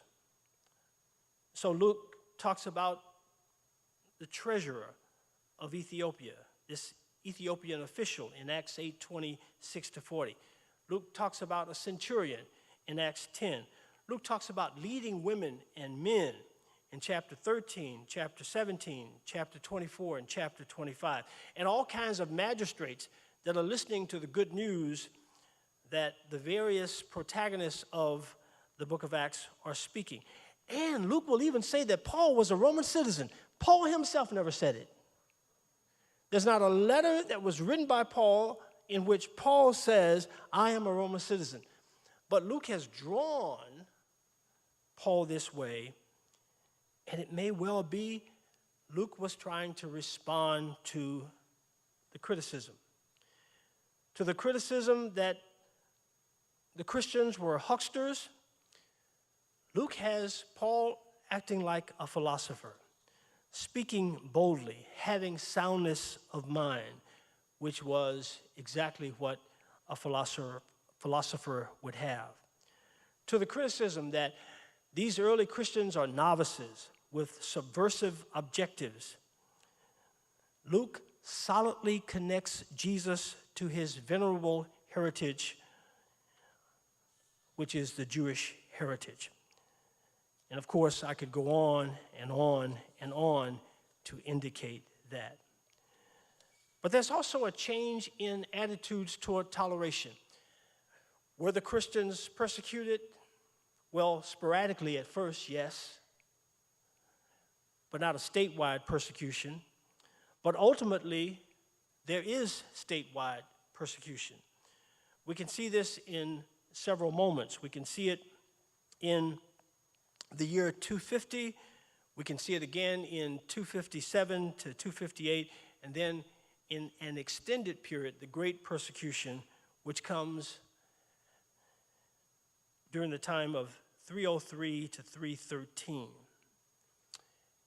And while Christians are being punished and while Christians are being persecuted, there are some apologists who are saying we should not be criminalized just for having a name. Now, if I'm doing a crime, that's one thing, but just because I'm a Christian should not be a basis for saying that I should be criminalized. And these early apologists wanted to endorse toleration, which eventually the Roman Empire endorsed. And the odd thing is that in a post-Constantinian phase of Christianity, now in the driver's seat, wanted to ban the practices of some of those persons who had a different religious persuasion. In other words, the apologists pushed for toleration when they were under fire, but didn't push for toleration when other groups were under fire. That's how Christianity changed. And finally, Christianity changed in terms of levels of means. Jesus was poor. Most of his followers were poor. By the time we get to Constantine, after his conversion, constructs basilicas. He grants ranks and riches. He gives endowments. He consecrates the head of the Eastern Church. And of course, he summons ecclesiastical councils. That's a long way from a peasant movement. And it's because you can trace this kind of change in the level of means that the early Christians have afforded to them. I think we need to take a break right here for questions. Is that right? And then if there's any time left, I want to go to the positive words that I'd like to leave with you. First, and then we'll do questions. Sure. The questions might take some time. All right. Yeah, so just 3 words because I don't want to end on a sour note. If I had to answer that question that you asked me over the break, just before the break, from the person online, here's what I would say. I hope I'm responding to that question, but also this is really what I want to say on a positive note. There are 3 things I think I want to end with. The first is we have to avoid nihilism. We have to avoid what Cornel West calls, and I quote, a loss of hope and the absence of meaning. I think what happens in this country, what happens in the world sometimes is set to make us despair, to make us just give up, just walk away, say, I'm done with it. I'll go into my closet, stay there, and to heck with the world. We've got to avoid that. And I can understand how nihilism plays a role. It places a heavy pall over a wide stretch of the family in the U.S. and around the world. And it means that there are no standards anymore and no true ends for life and just emptiness and meaninglessness. No joy and no passion and no hope. And we've got to work against that. You've got to muster up the courage to say, I'm not going to give in to cynicism. Here's the second thing I think we need to do. We need to be able to have the capacity to see and name violence. There's a Latin word for violence that basically means the idea of a kind of force. But unfortunately, many operate with a kind of minimalist understanding of violence, as if it's only a kind of disposition, and as if it's only based on intentions. But violence can be understood in a comprehensive sense. And when you understand it comprehensively, it's not just a physical act. Sometimes it's a structural thing that's doing damage and hurting lives, and years and years and years of the lives of persons are taken away because of these structural damages, such as what is still happening in terms of the effects of the Flint water crisis. It's structural, it's hurting people, but you can't point to one particular person who's assaulting you because it's a part of policy. It's a part of what's embedded in structures. We've got to be able to see those things. And then finally, we must practice a Christ-like compassion. Now, here's what I think about a Christ-like compassion. I've looked at a number of texts. Let me just use the Gospel of Luke. And what I've noticed is in some occasions, Jesus or one of the characters in a parable of Jesus sees a situation and then becomes more proximate to the situation and then has compassion. And so in the case of the widow at Nain, Jesus sees her, and then he draws closer to her, and you can see that carefully in the Greek. And then the text tells us he has compassion, which really says you can't really have compassion unless you can see a problem and get close to the problem. And the same thing is happening with the Good Samaritan. He saw the man who had been left for dead, and he moved closer to him, and he had compassion. And the same is true for Luke's parable about the so-called prodigal son. The father sees the son from afar off, and then he runs out to him, and no respecting Jewish father would do that, but he does to get proximate, and then he has compassion. And I tell you, if we had something like that, it could make a difference in how our churches are run. Where we really see a problem, and we try to get closer to the problem, and then we show compassion. And I'll say this, when I was coming up, my father was visually impaired, my mother died young, and I thought life was really tough. We didn't really get Christmas toys, we got fruit. We used a number 2 or a number 3 wash tub. We placed laundry in sheets tied on either end and took them to a laundromat, to a washateria 2 miles away. But the people of St. Louis Street Baptist Church there in Mobile, Alabama, they saw us, they saw our problems, and they got closer to us. They came to my father's house, and they had compassion. And because of what they did, all 5 children finished high school. All 5 children finished college. 3 have master's degrees, and the baby boy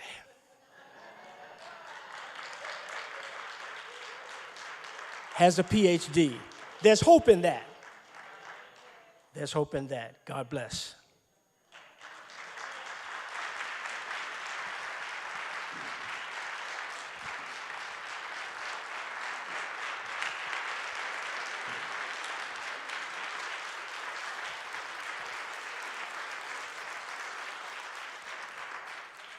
We thank God for the scholar and preacher that is the Reverend Dr. Abraham Smith. Dr. Smith, it has been a joy. to hear you unpack some of these terms, to help us think more deeply about things that we are familiar with, but we still lack understanding. I'm so glad that we are in a church where our pastor gives us permission to truly think. So we have time for a few questions, and concise, please. All right? Good morning. Good My morning. name is Jackie. I would like your Bring the mic down so we can hear you. I would like your perspective on 1 Corinthians 14:34, which reads, "Women should remain silent in the churches. They are not allowed to speak, but must be in submission as the laws says." Thank you. It's almost like a mic drop. It's hard to unpack in a few minutes, but let me just say the letter that we call canonical 1 Corinthians is a letter from undisputed Paul. The question is whether those verses came from him. Because the verses seem quite similar to something that is found in one of the pastorals, which we're calling Deutero-Pauline. Similar in the sense of a domestication of the erstwhile egalitarian values that I talked about. And so there are some scholars who say Paul really didn't write that. There are other scholars who say perhaps he did write it, but it should be read in light of what we can find throughout his whole corpus, or what we can find elsewhere in 1 Corinthians, where women are participating in worship services. And so he cannot really be saying women remain silent in 14 if he's just said in chapter 11 that the women are participating in worship services. So it's unclear to us exactly what's going on, but again, some scholars think that maybe what we have there is not from Paul, but a later writer has inserted this into undisputed Paul in order to create some kind of semblance of unity between undisputed Paul and what we're calling Deutero-Pauline Paul, which is what you see in, I should say, Trito-Pauline, because I'm talking about what you see in the pastorals. If we say that the Deutero would be 2 Thessalonians, Colossians, and Ephesians, then the Trito-Pauline text would be in the pastorals. Let me say, though, we still have to preach from all these texts, okay? And all the texts are meaningful, even if they become laboratories for us to say, what are some practices that should not be continued, such as ever saying women should be silent. That's just a deal breaker as far as I'm concerned. Okay? Other questions?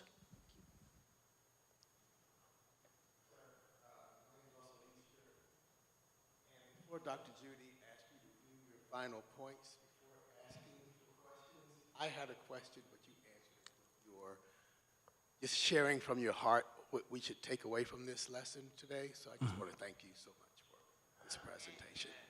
All right. Thank you.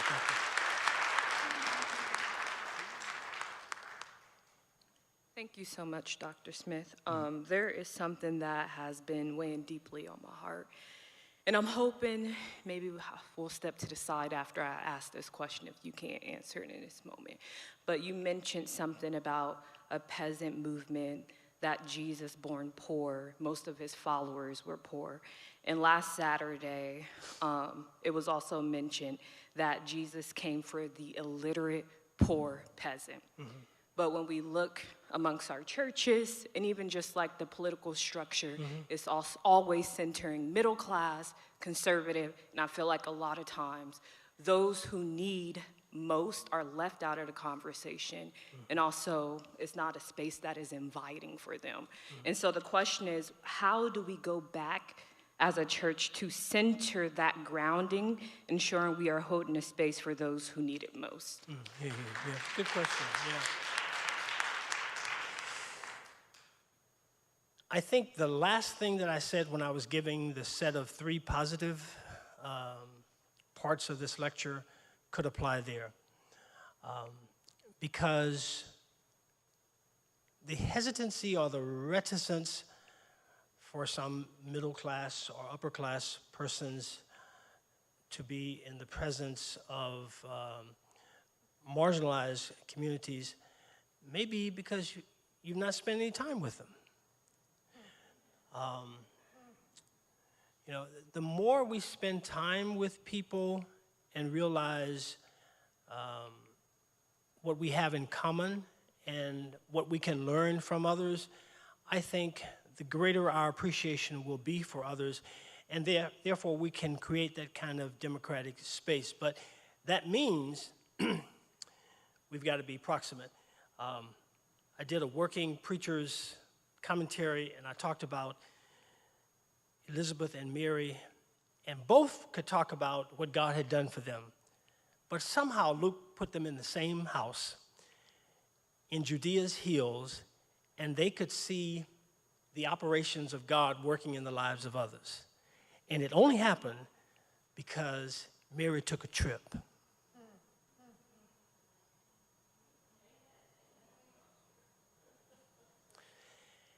And maybe the solution, the salvation for us as a welcoming community to everyone involves just that.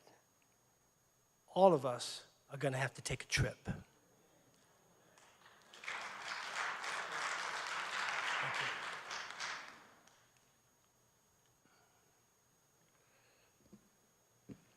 Dr. Smith, thank you so much for being here. Thank you so much for what you shared with us today. My name is Sarah Edmonds.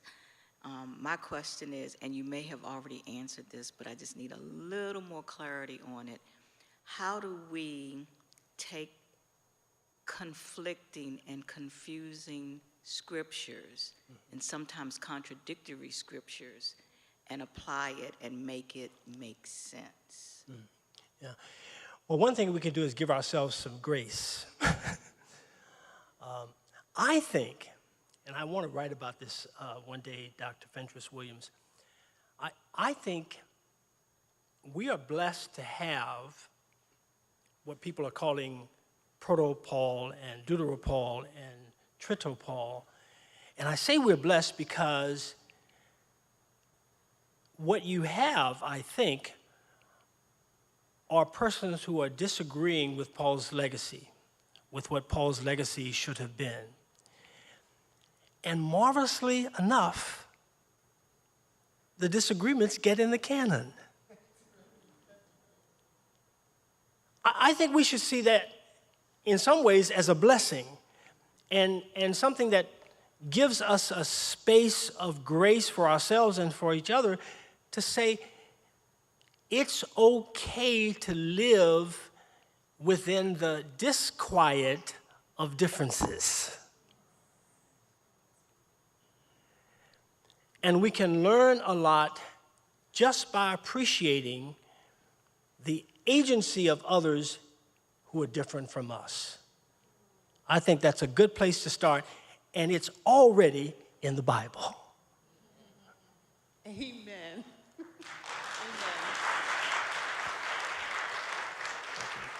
Dr. Smith, on behalf of Pastor Wesley, we are so grateful to you for your witness, for your presence, for your mind, and for the compassion with which you teach us.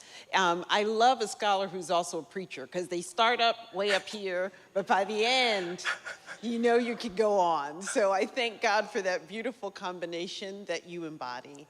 Thank you all for coming out. We're going to respect Dr. Smith's time and let him go. I know some of y'all are going to come up here to get selfies, so we're going to end now. With thanks to God for this time together, let us go in peace to love and serve the Lord. Amen. Thank you.